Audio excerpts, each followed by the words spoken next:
নিয়ে।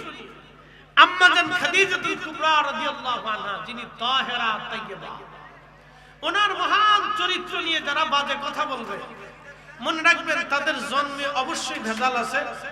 তার জন্মটা আতারে পাতারে ঝরে জঙ্গলে যেখানে সেখানে হয়েছে। আমি শুনেছি পার্শ্ববর্তী কোন এক নারী নাকি তিনি ফেসবুকে স্ট্যাটাস দিয়েছেন, আল্লাহর রাসূলের বিবি আমাদের আম্মা জান নিয়ে বাজে কথা বলেছেন। যদি হয়ে থাকে তাহলে আমি বলবো তার জন্ম নিয়ে খোঁজ নিয়ে দেখেন, তার মার কাছে তার বাপের কাছে জিজ্ঞাসা করেন। তার মা হয়তো অন্য পুরুষের সাথে জিনা করে তাকে জন্ম দিয়েছে, তার বাপ জানে না। আসতে বলবেন না, জোরে বলেন, জোরে বলেন।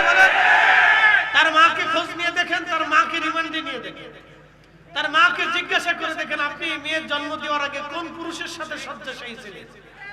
আপনার স্বামীর সাথে ছিলেন নাকি অন্য কোন পুরুষের সাথে ছিলেন? পার্কে মিলিত হয়েছিলেন না জঙ্গলে মিলিত হয়েছিলেন, না হোটেলে হয়েছিলেন না মোটেলে হয়েছিলেন? আপনি শিয়াল কুত্তার মতো এই নারীকে আপনার এই সন্তানকে কোথায় জন্ম দিয়েছিলেন? নতুবা সে রাসূলের স্ত্রী আমাদের মহান জননী মা আম্মা জান খাদিজাতুল কুবরা নিয়ে সে বাজে কথা বলতে পারে না। কথা বলেন ঠিক না? অবশ্যই সে তার মা কোথাও না কোথাও তাকে ভিন্ন কোথাও জন্ম দিয়েছে, তার বাপ তাকে জন্ম দেয়নি। প্রিয় উপস্থিতি, ভালো করে কথা শুনে যাবেন।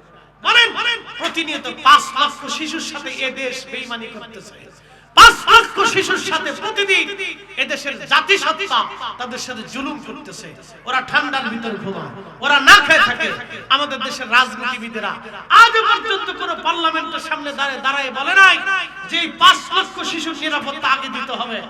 এদেশের যত আলেম ওলামা আছে আজ পর্যন্ত কোন আলেমের দল, কোন ইসলামিক দল পার্লামেন্টের সামনে যায় লক্ষ লোক দাঁড়ায় বলেন এই 5 লক্ষ শিশুর নিরাপত্তা আগে দিতে হবে। নতুবা আমরা এই পার্লামেন্টের দরজা ছাড়বো না। সবাই যার যার দলের জন্য ছাড়ে, নিজের দলের লোক অ্যারেস্ট হয়ে গেলে সেই দলের নেতার জন্য রাস্তায় দাঁড়ায় মিছিল করে। কিন্তু আজ পর্যন্ত এদেশের আসিয়া ধর্ষিত হয়েছে, আসিয়ার পরে আজ পর্যন্ত শত শত নারী এদেশে ধর্ষিত হয়েছে, আজ পর্যন্ত বিচার হয় নাই।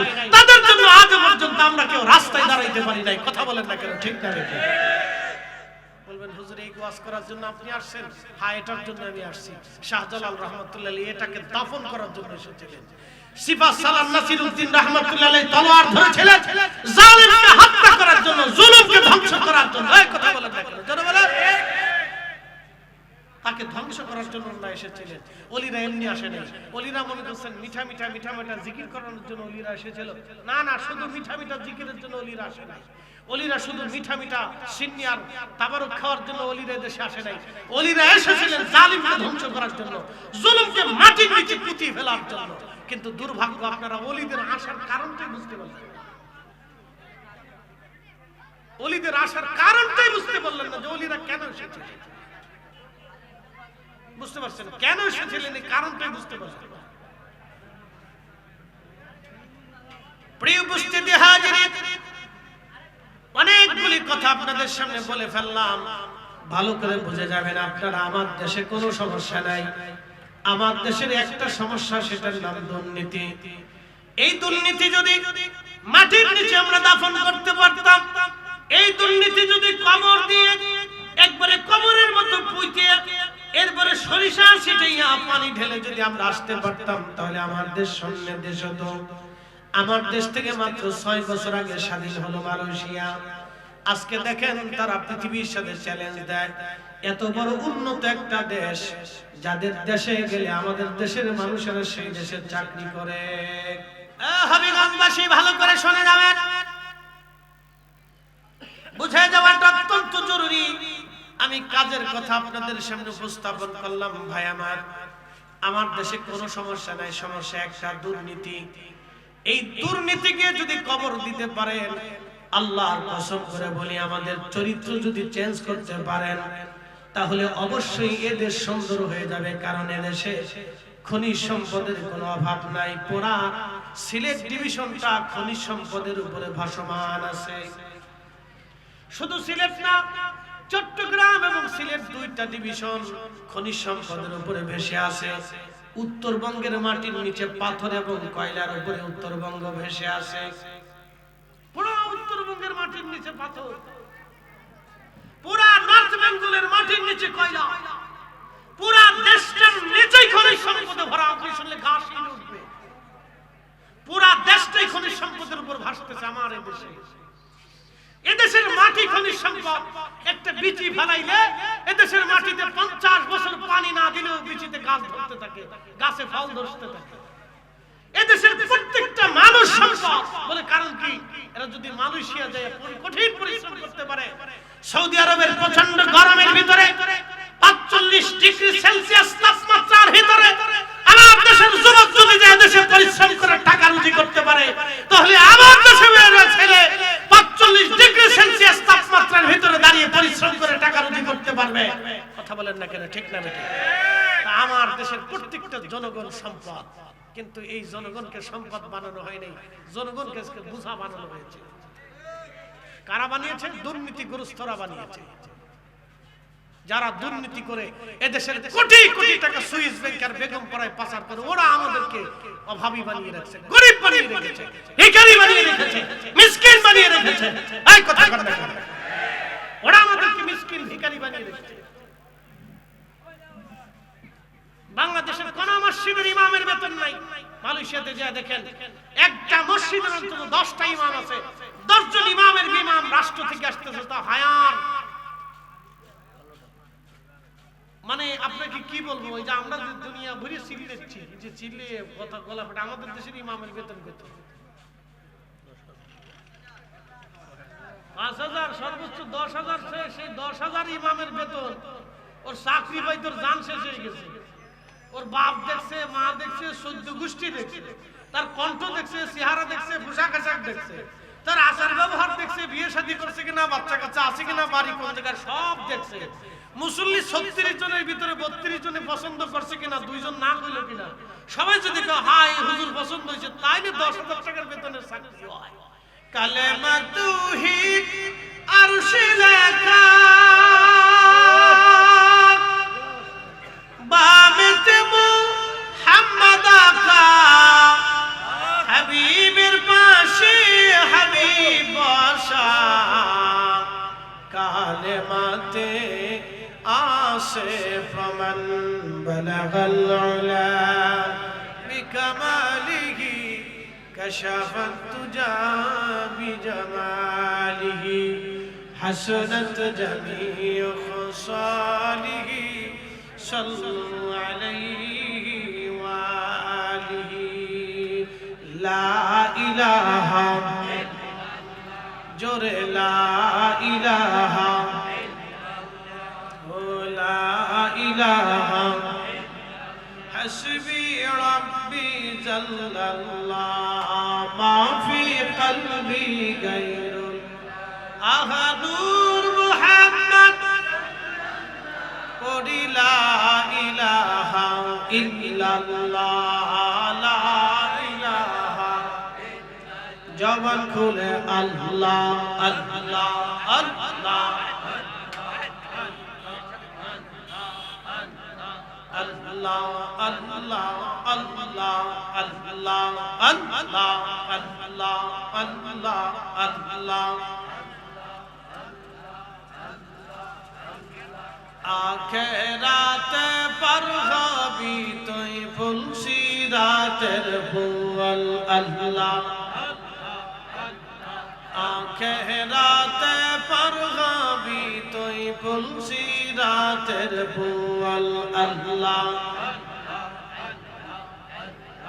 আল্লাহ যেই দিন কাজী হবে, এই জাররা জাররা হিসাব নিবে, আহা সেই দিন তোমাকে তরাবে, সেই দিন তোমাকে তরাবে মুহাম্মদ রাসূলুল।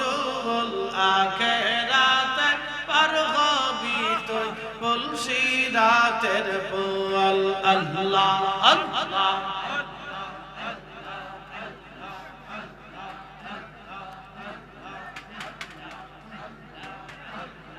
আল্লাহ যেই দিন কাহার হবে, এই নফসি নফসি সবে বলবে, সেই দিন তোমাকে তরাবে, সেই দিন তোমাকে তরাবে চাঁদ রাসূল আখিরাত পার হবি তুই বলছি রাতের বল আল্লাহ আল্লাহ আখিরাত পার হবি তুই বলছি রাতের বল আল্লাহ আল্লাহ আল্লাহ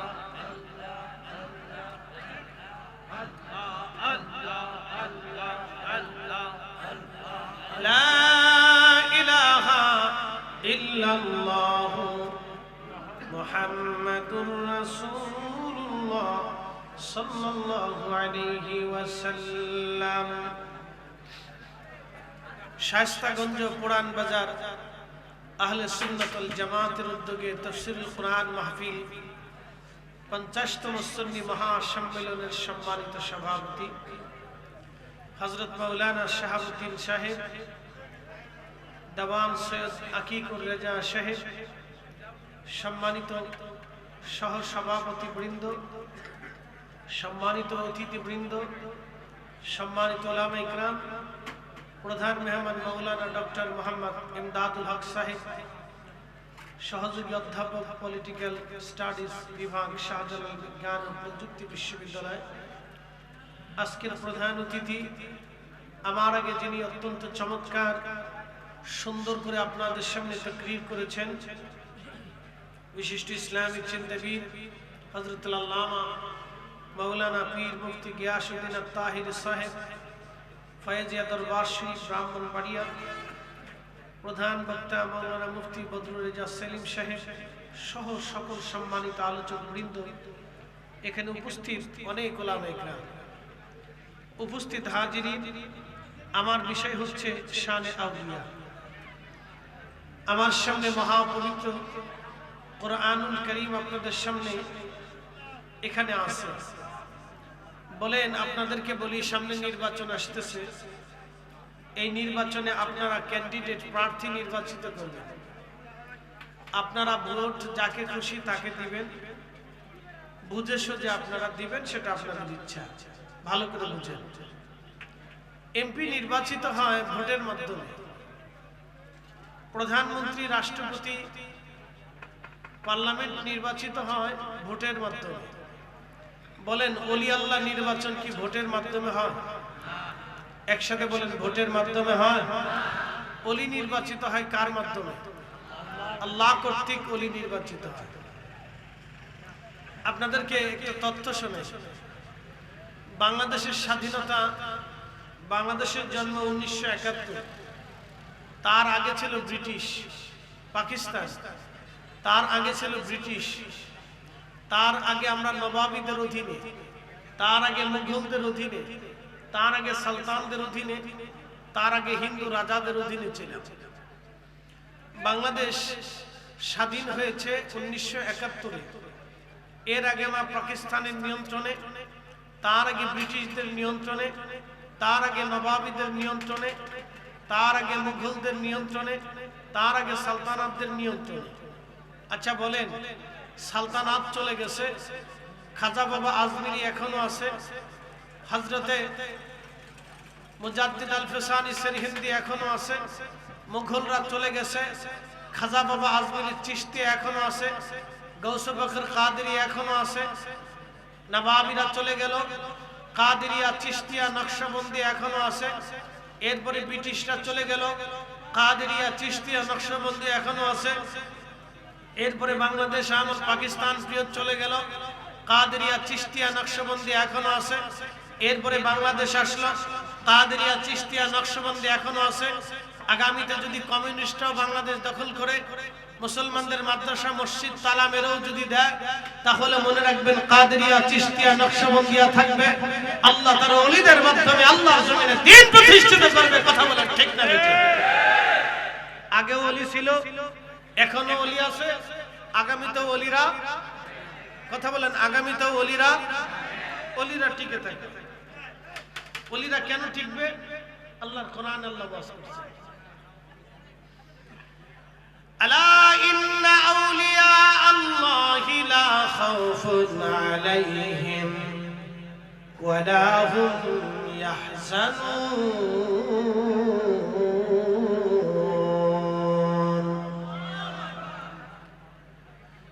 সাবধান আমার ওলি যারা, তাদের কোনো চিন্তা নাই, তাদের কোনো ভয় নাই।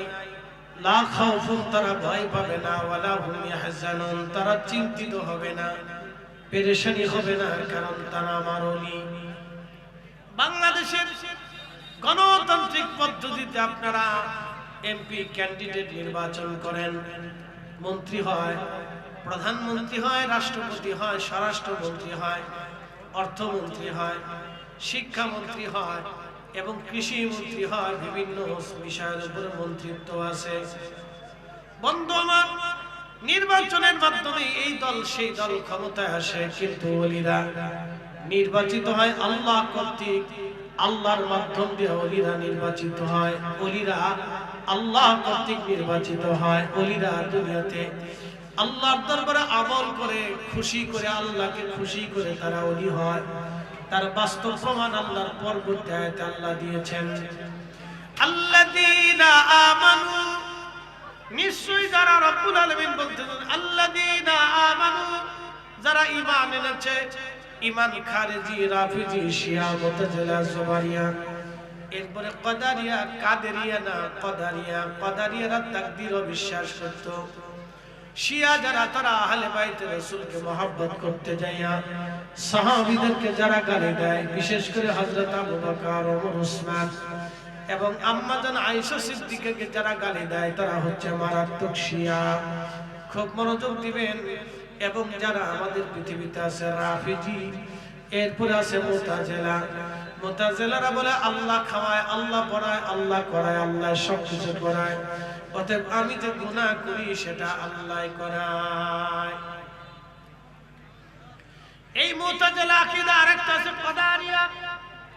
কদারিয়ারা বলে তাকদীর বলে কিছু নাই, ভাগ্য মানুষ নিজে তার হাতে তৈরি করে, তাকদীর বলে কোনো কিছু নাই, ভাগ্য মানুষ নিজের হাতে করে।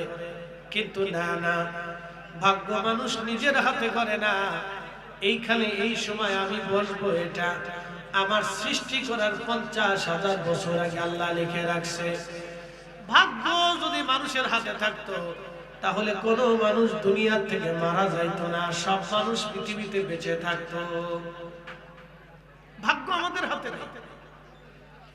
ভাগ্য যদি আমাদের হাতে থাকতো পৃথিবীর কোনো মানুষ গরিব থাকতো না। ভাগ্য যদি আমাদের হাতে থাকতো দুনিয়ার কোনো মানুষ অসুস্থ হতো না। ভাগ্য যদি আমাদের হাতে থাকতো তাহলে কেউ গরুর গোশত দিয়ে খায়, কেউ আবার দেখা যায় একেবারে শুধু ভর্তা দিয়ে খায়।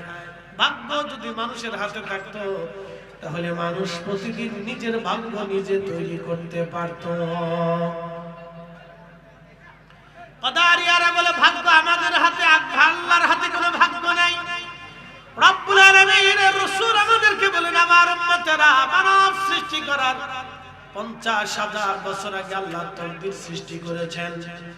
আল্লাহ মানব জাতিকে সৃষ্টি করার আগে রব্বুল আলামিন আল্লাহ এই জমিন সৃষ্টি করেছেন। জমিন সৃষ্টি করার আগে আল্লাহ রাব্বুল আলামিন আসমান সৃষ্টি করেছেন। আসমান জমিন সৃষ্টি করার পরে আল্লাহ ফেরেশতা সৃষ্টি করেছেন। আল্লাহ জমিন সৃষ্টি করার আগে পানি সৃষ্টি করেছেন।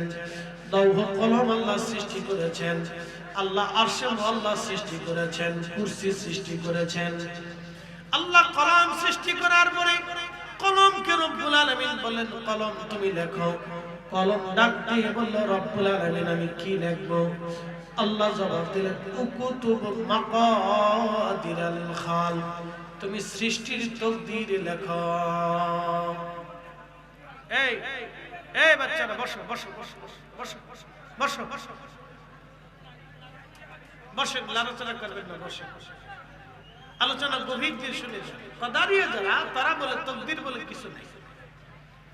তারা বলে তকদীর মানুষের হাতে। অনেকে বলে মানুষ তার নিজের ভাগ্য নিজে পরিবর্তন করে, এটা মিথ্যা কথা। যদি মানুষ নিজের ভাগ্য পরিবর্তন করতে পারতো তাহলে রিকশাওয়ালা জীবনে রিকশা চালাইতো। কি কথা বলেন, যারা বলেন ভালো করে বুঝে যাবেন। রাত অনেক গভীর, বেশি রাত করবো না, চারপাশ নীরব হয়ে যাচ্ছে। ভালো করে বুঝেন, খুব মনোযোগের সাথে কথা শোনেন। ভাগ্য যদি মানুষের হাতে থাকতো তাহলে মানুষ অসুস্থ হতো না, নিজেকে সে সুস্থই রাখতো। ভাগ্য যদি মানুষের হাতে থাকতো তাহলে মানুষ বৃদ্ধ হতো না। মানুষ বুড়া হতো না, মানুষ তার বয়স নিজে ধরে রাখতে পারত। ভাগ্য মানুষের হাতে নাই। ভাগ্য কার হাতে? একসাথে জোরে বলেন, কার হাতে? যারা তাকদীরকে অস্বীকার করে তাদেরকে বলা হয় কদারিয়া।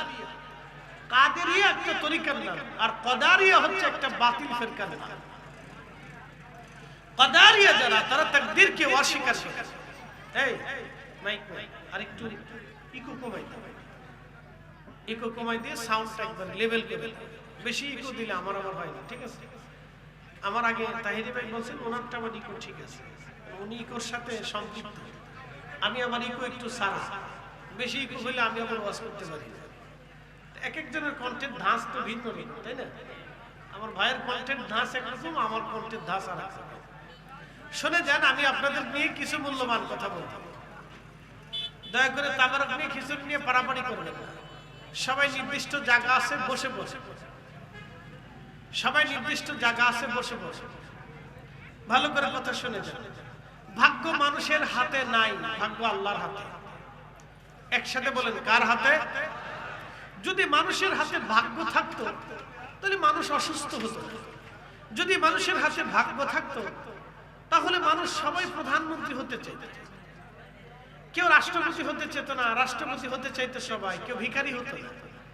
মানুষের হাতে যদি ভাগ্য থাকতো তাহলে কেউ কৃষক হতো না, সবাই অফিসার হতে চাইত।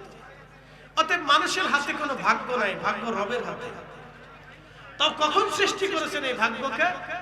মানব সৃষ্টি করার 50,000 বছর আগে আল্লাহ তাকদীর লিখছেন। কলমকে বলেন, কলম তুমি লেখো। তো কলম বলেন, রব্বি কি লিখবো? বলে উক্তুব মাকাদিরাল খালক, তুমি সৃষ্টির তাকদীর লেখো। তো কলম তাকদীর লেখা শুরু করলো।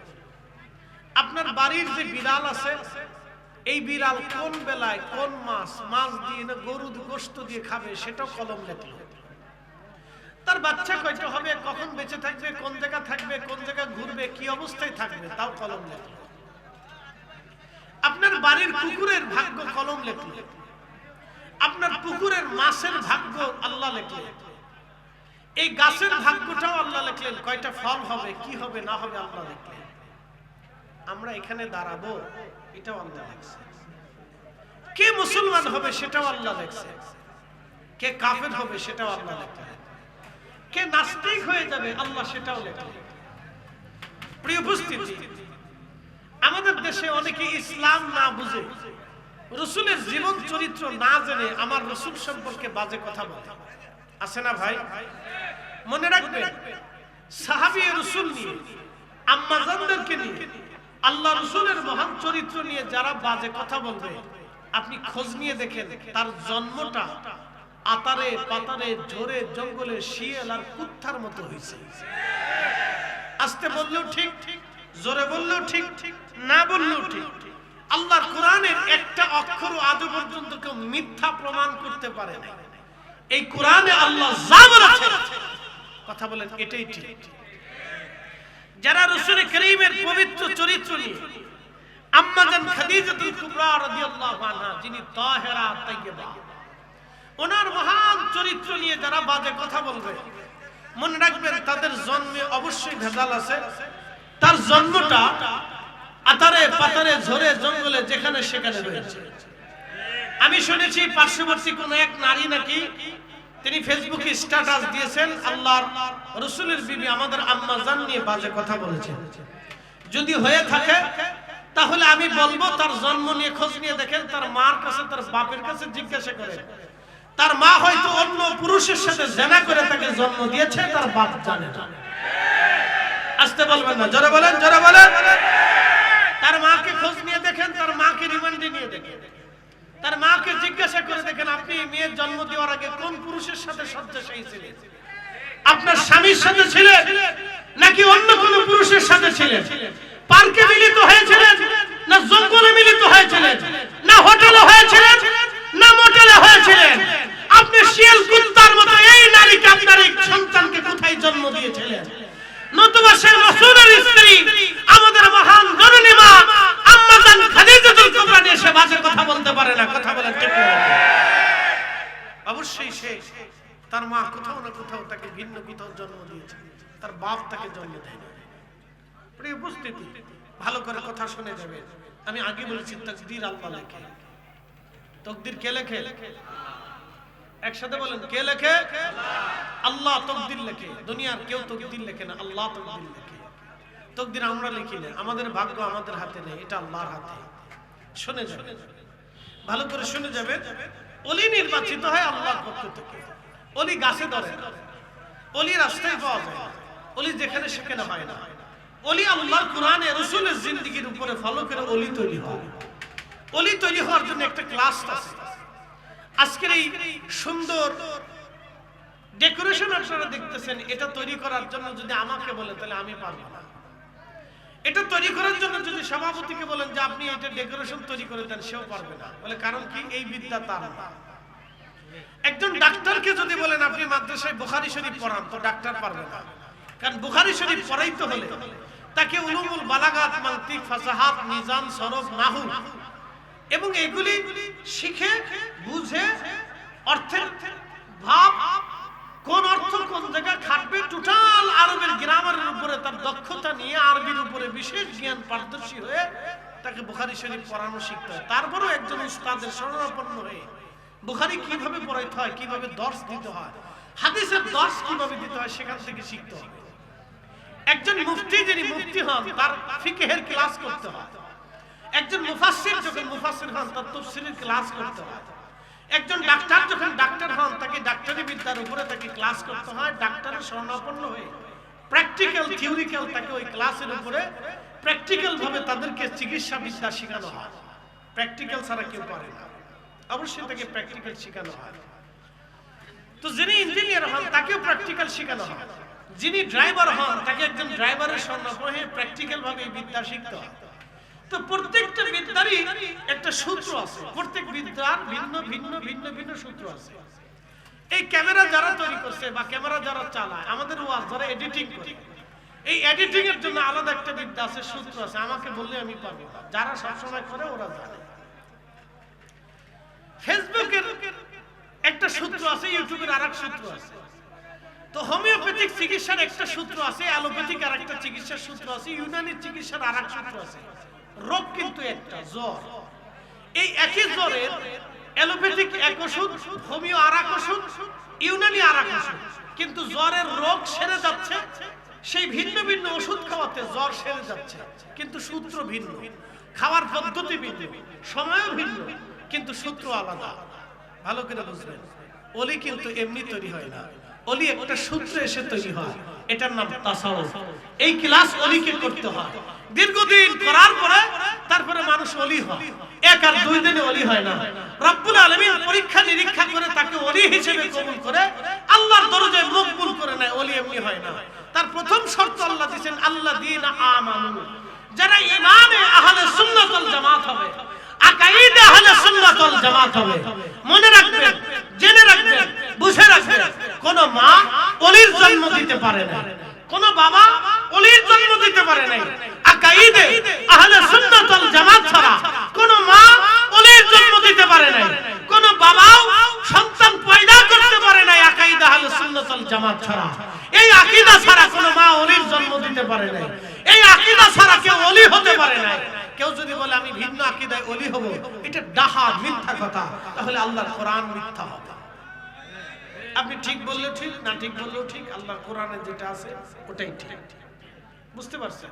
কথাগুলি ভালো করে বুঝে যাবে, শিখে যাবে, জানাটা অত্যন্ত জরুরি। মনে রাখবেন, প্রথম নম্বর আল্লাহ শর্ত দিয়েছেন আল্লাযীনা আমানু। এরপরে আল্লাহ আরেকটা শর্ত দিয়েছেন, ওয়া কানু ইয়াত্তাকুন, যারা মুত্তাকি হবে, তাকওয়াশীল, যারা মুত্তাকি হবে, আল্লাহ বলা হবে। এ আমার দিকে তাকান, ভালো করে বুঝেন। এখানে যে আমরা আছি, কিয়ামতের ময়দানে আমাদের শরীরে কি পোশাক থাকবে? আসতে বলেন, ভয়ে বলেন। এখানে করোনা আসতেছে না, কিয়ামতের ময়দানে কি আমাদের কোনো পোশাক থাকবে? আমরা সবাই বস্ত্রহীন থাকব। বর্তমান পৃথিবীর সবচেয়ে দামি প্রেসিডেন্ট পুতিন অত্যন্ত নিরবিচ্ছিন্ন গোয়েন্দা নিরাপত্তার ভিতরে সে থাকে। তার নিরাপত্তার জন্য লক্ষ লক্ষ গোয়েন্দারা নিয়মিত কাজ করে। বুঝতে পারছেন? তো আমাদের দেশের এই সাতার গোয়েন্দা না, এগুলো বলে লাভ নাই। আমাদের দেশে যারা আছে এগুলো বলে লাভ নাই, এরা দেশে চোরই পর্যন্ত ধরতে পারে, তো বলে তো লাভ নাই। এদেশের এই খাবারের ভিতরে ভেজাল, চিনির ভিতরে ভেজাল, ডালির ভিতরে ভেজাল, তেলের ভিতরে ভেজাল, পানির ভিতরে ভেজাল, ডাবে ভেজাল, ফলে ভেজাল, খাবারে ভেজাল, ওষুধে ভেজাল, এদেশের বিষের ভিতরে ভেজাল, বিষ খেলেও মানুষ মরে না। হ্যাঁ, এত পরিমাণে ভেজাল। ভেজাল কারা দেয়? কুত্তাই দেয়, নাকি বলে? না, জোরে বলেন, ভেজাল কে দেয়? তো মানুষের যে ভেজাল দিল, এই ভেজাল যারা দিল তাদের ধরতে কয় ঘন্টা সময়ের দরকার? বিমানবন্দরে বিদেশিরা যখন প্রবাসীরা দেশে আসে, ওদের লাগেজ কেটে চোরে লাগেজ কেটে নিয়ে যায়। আচ্ছা, ওই চোর কোথা থেকে আসে? বিমানবন্দরের মতো একটা সিক্রেট জায়গা, নিরাপত্তা একবারে নিরবিচ্ছিন্ন একটা নিরাপত্তার জায়গা, এখান থেকে যদি আমাদের জনগণের টাকা চুরি হয়ে যায়, তাহলে বাংলাদেশের মানুষের নিরাপত্তা আছে কোন জায়গায়? আমার একটু বুঝাই দেন, আমাকে বুঝান থেকে এই জায়গায় নিরাপত্তা আছে বলে কোথায় নিরাপত্তা আছে? যেখানে বিমানবন্দরের একবারে সিক্রেট স্থানে আমার ব্যাগের ভিতর থেকে তালা ভেঙে চেন কেটে তারপরে চোরে মালপত্র, সোনা দানা, মোবাইল, টাকা পয়সা চুরি করে নিয়ে গেল, ডলার চুরি করে নিয়ে গেল। ভালো করে বুঝেন, এই ডলার কে চুরি করলো? কুত্তায় নিয়ে গেল, তো মানুষই তো নিছে। তাহলে বিমানবন্দরের ভিতরে যায় কারা? যারা থাকে তারা চুরি করে। কি কথা বলেন? আসতে বলেন, এই জোরে বলেন। যারা থাকে ওরা চুরি করে। তাহলে এই চোর ধরতে বাংলাদেশের প্রশাসনের কয়দিন লাগে? কয় ঘন্টা লাগবে? কয়দিন সময় দরকার? কয়দিন লাগবে বলেন? আমাকে বলেন যে এতদিন দরকার। বলেন, বাংলাদেশ এই প্রশাসন ডিভিশন যারা আছে তাদের এই চোর ধরতে কতদিন লাগবে? তাহলে ওদেরকে কারা সাহায্য করলো, সহযোগিতা করলো? এবার বুঝেন আমরা কোথায় বাস করি, এটা বলে লাভ নাই, এটা দুঃখের কথা। এই জন্য আমরা হুজুররা দাঁড়াইলে আপনারা সহজে ভোট দিবেন না, কারণ হুজুররা তো মাল ছাড়তে পারে না, টাকা দিতে পারে না, 2 নম্বরই করতে পারে না, সেটারই বাটপারি করতে পারে না। এই কথা কার লাগে? জোরে বলেন। আমরা দাঁড়াইলে আপনারা জীবনে ভোট দিবেন না, আমরা জানি ভোট দিবেন না, কারণ হুজুররা মাল দিতে পারে না। এদেশের মানুষের চরিত্র কেমন জানেন? 500 টাকা দিলে হবিগঞ্জের আদালতে যায় সাক্ষী দিয়ে আসবে, মিথ্যা সাক্ষী দিবে। 500 টাকা, 500 টাকা লাগে না, 1 প্যাকেট বিরিয়ানির প্যাকেট ধরাই দিলি সাথে 1 প্যাকেট বিরিয়ানির প্যাকেট একটু ধরাই দিলেও মিথ্যা সাক্ষ্য দিয়ে চলে আসবে। এটা হচ্ছে মেড ইন বাংলাদেশ। কবে চরিত্রের পরিবর্তন হবে? আল্লাহর কসম করে বলি, আমাদের চরিত্র পরিবর্তন না হওয়া পর্যন্ত এই দেশ পরিবর্তন হবে না, না হবে না। আমাদের চরিত্র পরিবর্তন না হওয়া পর্যন্ত এই দেশ পরিবর্তন হবে না। আমাদের চরিত্র পরিবর্তন করতে হবে। আগামী দিন আপনি কাকে নির্বাচন করবেন, সেই জন্য এখনই আপনাকে সিদ্ধান্ত নিতে হবে। আপনার এলাকায় যদি ভালো লোক হয় তাহলে ভোট দেন, নতুবা দিয়ে দেন। কথা ক্লিয়ার বলছি, একবারে ফ্রেশ কথা। বলে হুজুর রাজনীতির ওয়াজ করতে আসছেন? না, এটা আমার সাবজেক্ট না, আমার সাবজেক্ট ওলিদের সাবজেক্ট। শাহজালাল ইয়ামানি 750 বছরের আগে এসেছিলেন। বুরহানুদ্দিনের ছেলেকে যখন জবাই দেওয়া হলো, তখন শাহজালাল ইয়ামানি বললেন, আমরা থাকতে জমিনে জুলুম হবে, জুলুমকে কবর দেওয়ার জন্য শাহজালাল ইয়ামানি জমিনে এসেছিলেন। কথা বলবেন না? জোরে বলেন, জোরে বলেন। জুলুমকে কবর দেওয়ার জন্য এসেছিলেন, ঠিক। উনি এসে জুলুমকে কবর দিয়েছিলেন, জুলুমকে মাটির সাথে দাফন করেছিলেন।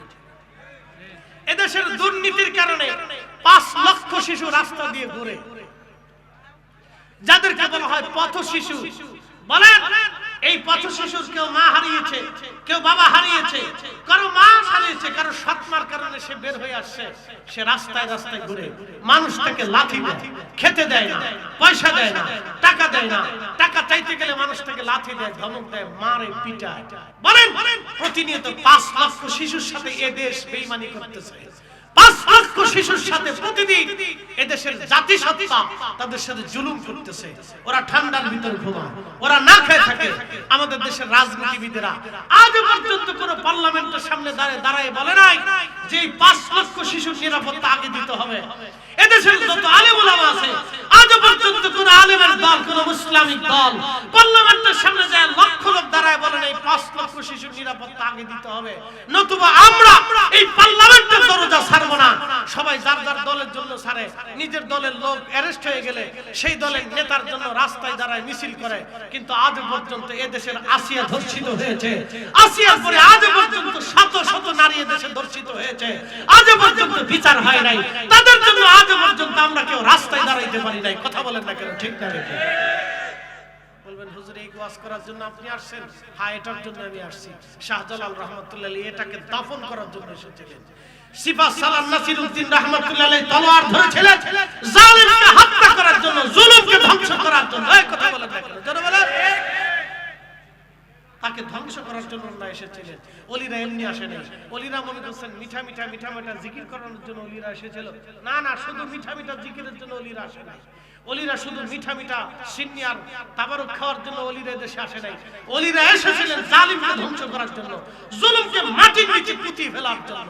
কিন্তু দুর্ভাগ্য, আপনারা ওলিদের আসার কারণটাই বুঝতে পারলেন না। ওলিদের আসার কারণটাই বুঝতে পারলেন না যে ওলিরা কেন এসেছিলেন। বুঝতে পারছেন কেন এসেছিলেন? এই কারণটাই বুঝতে পারছেন। প্রিয় উপস্থিতি হাজিরিন, অনেকগুলি কথা আপনাদের সামনে বলে ফেললাম, ভালো করে বুঝে যাবেন আপনারা। আমার দেশে কোনো সমস্যা নাই, আমার দেশের একটা সমস্যা, সেটার নাম দুর্নীতি। এই দুর্নীতি যদি মাটির নিচে আমরা দাফন করতে পারতাম, এই দুর্নীতি যদি কবর দিয়ে একবারে কবরের মতো পুঁতে এরপরে সরিষা ছিটাইয়া পানি ঢেলে যদি আমরা আসতে পারতাম, তাহলে আমার দেশ স্বর্ণের দেশ হতো। আমার দেশ থেকে মাত্র 6 বছর আগে স্বাধীন হলো মালয়েশিয়া।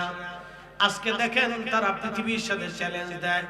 এত বড় উন্নত একটা দেশ, যাদের দেশে গেলে আমাদের দেশের মানুষেরা সেই দেশে চাকরি করে। তো শুধু চাকরি করে, একটা ভিসার জন্য দিনের পর দিন, মাসের পর মাস ঘুরে বেড়ায় যে মালয়েশিয়ার একটা ভিসা পায় কিনা। বুঝতে পারছেন? আমাদের দেশ থেকে মাত্র 6 বছর আগে তারা স্বাধীন হলো। কই, তাদের দেশে তো ইসলাম চলে যায় না। তাদের দেশে তো হিন্দু, বৌদ্ধ, খ্রিস্টান, মুসলমান একসাথে বসবাস করতেছে। হিন্দু মন্দিরে পূজা করতেছে, বৌদ্ধ তার প্যাগোডায় পূজা করতেছে, খ্রিস্টান তার চার্চে উপাসনা করতেছে, মুসলমান ঠিক মসজিদে নামাজ পড়তেছে, নামাজ পড়ার পরে মুসলমানরা মিলাদও করতেছে, মিলাদ পড়ার পরে মুসলমানরা তাবারুক খাচ্ছে, আজানের আগে ওদেশে দুরূদ সালাম কোরআন শরীফ তেলাওয়াত আছে। তাদের দেশে তো ধর্ম চলে যায় না, শুধু আমাদের দেশেই আসলে আজানের আগে দুরূদ পড়লে ধর্ম চলে যায়।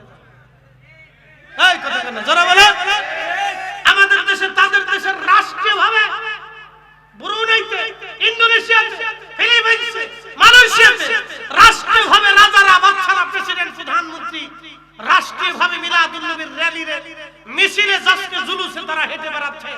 রাষ্ট্রের প্রধান হাঁটতেছে, মন্ত্রী পরিষদ হাঁটতেছে। তাদের দেশে ইসলাম চলে যায় না। আর আমাদের দেশে মিলাদুন নবীর র্যালি বের করলে আর একদম লাঠি ছুটে নিয়ে বসে থাকে, গেলে আমরা ইসলাম বাঁচাচ্ছি। আবার ওদেরকে যদি কোনো ঘুষ করে দাওয়াত দিয়ে বাড়িতে নিয়ে সুন্দর করে গরুর গোশত রান্না করে দাওয়াত দেয়, তখন এই ঘুষ করে বাড়িতে কেলিয়ে কেলিয়ে কেলিয়ে কেলিয়ে তখন খাবার খায়। কষ্ট হচ্ছে আপনাদের? উচিত কথাই তো মায় বেজার, গরম ভাতে বিলে বেজার, ডাল ভাতে কুতুম বেজার। ওদের দেশে ধর্ম চলে যায় না, ধর্ম খালি বাংলাদেশ থেকে চলে যায়।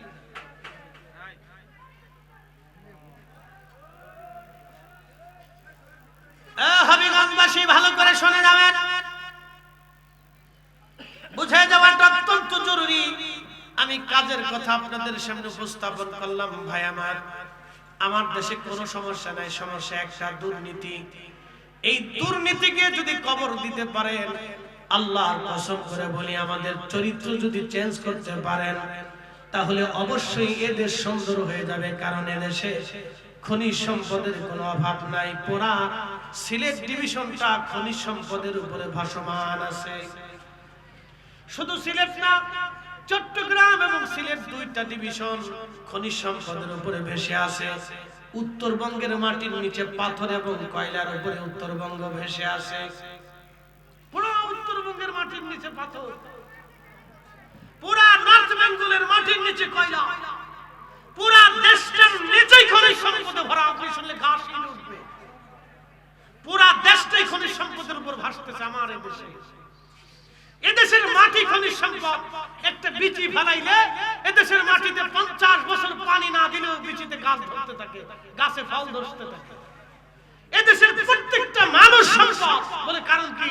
এরা যদি মালয়েশিয়া যায় কঠিন পরিশ্রম করতে পারে, সৌদি আরবের প্রচন্ড গরমের ভিতরে 45 ডিগ্রি সেলসিয়াস তাপমাত্রার ভিতরে আমার দেশের যুবক যদি যায় দেশে পরিশ্রম পারে, তাহলে আমার দেশে ছেলে ৪৫ ডিগ্রি সেলসিয়াস তাপমাত্রার ভিতরে দাঁড়িয়ে পরিশ্রম করে টাকা রুজি করতে পারবে। কথা বলেন না কেন, ঠিক না বেঠিক? আমার দেশের প্রত্যেকটা জনগণ সম্পদ, কিন্তু এই জনগণকে সম্পদ বানানো হয় নাই, জনগণকে বোঝা বানানো হয়েছে। কারা বানিয়েছে? দুর্নীতিগ্রস্তরা বানিয়েছে। যারা দুর্নীতি করে এদেশের কোটি কোটি টাকা সুইস ব্যাংকের বেগম পড়ায় পাচার করে, ওরা আমাদেরকে অভাবী বানিয়ে রেখেছে, গরিব বানিয়ে রেখেছে, ভিখারি বানিয়ে রেখেছে, মিসকিন বানিয়ে রেখেছে। এই কথা কথা ওরা আমাদেরকে মিসকিন ভিখারি বানিয়ে রেখেছে। বাংলাদেশের কোন মসজিদের ইমামের বেতন নাই। মালয়েশিয়াতে যা দেখেন, একটা মসজিদের অন্তত 10টা ইমাম আছে, 10 জন ইমামের ইমাম রাষ্ট্র থেকে আসতেছে, তা হায়ার। মানে আপনাকে কি বলবো, ওই যে আমরা যে দুনিয়া ভরে চিল্লাচ্ছি, যে চিল্লে কথা গলা ফাটে, আমাদের দেশের ইমামের বেতন কত? ৫,০০০, সর্বোচ্চ ১০,০০০। সেই ১০,০০০ ইমামের বেতন, ওর চাকরি পাই তোর জান শেষ হয়ে গেছে। ওর বাপ দেখছে, মা দেখছে, ১৪ গোষ্ঠী দেখছে, তার কণ্ঠ দেখছে, চেহারা দেখছে, পোশাক আশাক দেখছে, তার আচার ব্যবহার দেখছে, বিয়ে শাদী করছে কিনা, বাচ্চা কাচ্চা আছে কিনা, বাড়ি কোন জায়গায়, সব দেখছে। মুসল্লি ৩৬ জনের ভিতরে ৩২ জনে পছন্দ করছে কিনা, ২ জন না কইল কিনা, সবাই যদি কয় হ্যাঁ এই হুজুর পছন্দ হয়েছে, তাইলে ১০,০০০ টাকার বেতনের চাকরি হয়। তারপরে ৬ মাস বাকি থাকে। ডাকাত কোথাকার? আমি এক গ্রামে গেছি, বললাম ইমাম সাহেবের বেতন কত? হুজুর ২,০০০ টাকা। ইমাম সাহেব দাঁড়ায়, হুজুর ৬ মাস বাকি রাখছে। আমাকে প্রত্যেক বাড়িতে আগুন ধরে দেন, ওরা জালিম। তাই আসতে কোন কেন জোরে বলে, ওরা জালিম। ওদের প্রত্যেক ঘরে ঘরে ঘরে ঘরে আগুন ধরে দেন, ওরা জালিম। মাত্র ২,০০০ টাকার একজন ইমাম পালতে পারে না, জালিম কোথাকার? এদেশের ইমামরা, আলেমরা এদেশের সমাজ নির্মাণে কত ভূমিকা রাখে জানেন? এদেশের আলেমরা বসে বসে চোরেরে বুঝাই বুঝাই সাধু বানাইছে। কি কথা কর না কেন? ডাকাতকে বুঝাই বুঝাই তওবা করাইছে। এদেশের লক্ষ লক্ষ ইমামের দ্বারা লক্ষ লক্ষ মানুষ হকের রাস্তা, সঠিক রাস্তা খুঁজে পেয়েছে। কত নেশাখোর ভালো হয়ে গেছে, কত বাপ মেজাজি সন্তান বাবা মার খেদমত গুজার হয়ে গেছে, অথচ ইমামের টাকা নাই, ইমামের বেতন নাই। সারা বছর শেষে ঈদের জন্য সরকার ইমামকে একটা মানে পোশাক পর্যন্ত কিনে দেওয়ার টাকা দেয় না। আবার আমরা নাম দিছি ইসলামিক দেশ, ৮৫% মুসলমানের দেশ।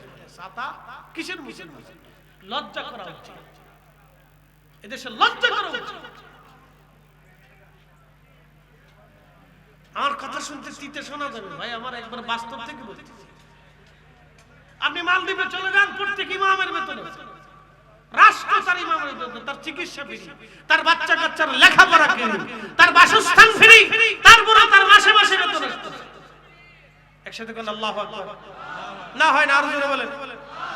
এই আসতে বলতেছেন কেন? তাবারক আছে, জোরে বলেন। তা আমাদের দেশে এরকম হবে কেন? ইমামের বেতন থাকবে না কেন? ইমাম নিয়োগের সময় আপনারা এত বাঁচা বাঁচেন, কিন্তু ভোট দেওয়ার সময় এত বাঁচেন না। ভোট দেওয়ার সময় ৫০০ টাকা দিলে ভোট মেরে দিয়েছেন, ক্যালকেলে ধ্যান ধ্যান ধ্যান ধ্যান করে মেরে দিয়ে। এই কথা ঠিক আছে কিনা? ভোট দেওয়ার সময় তখন আর মানুষ বাঁচেন না। ইমামতির চাকরির সময় ইমামরা বাঁচতে বাঁচতে ইমামের ১৪ পুরুষের জান শেষ করে দিচ্ছে। তা মাত্র ১০,০০০ টাকা বেতন, এরকম টাকা হইল ১০,০০০ টাকা।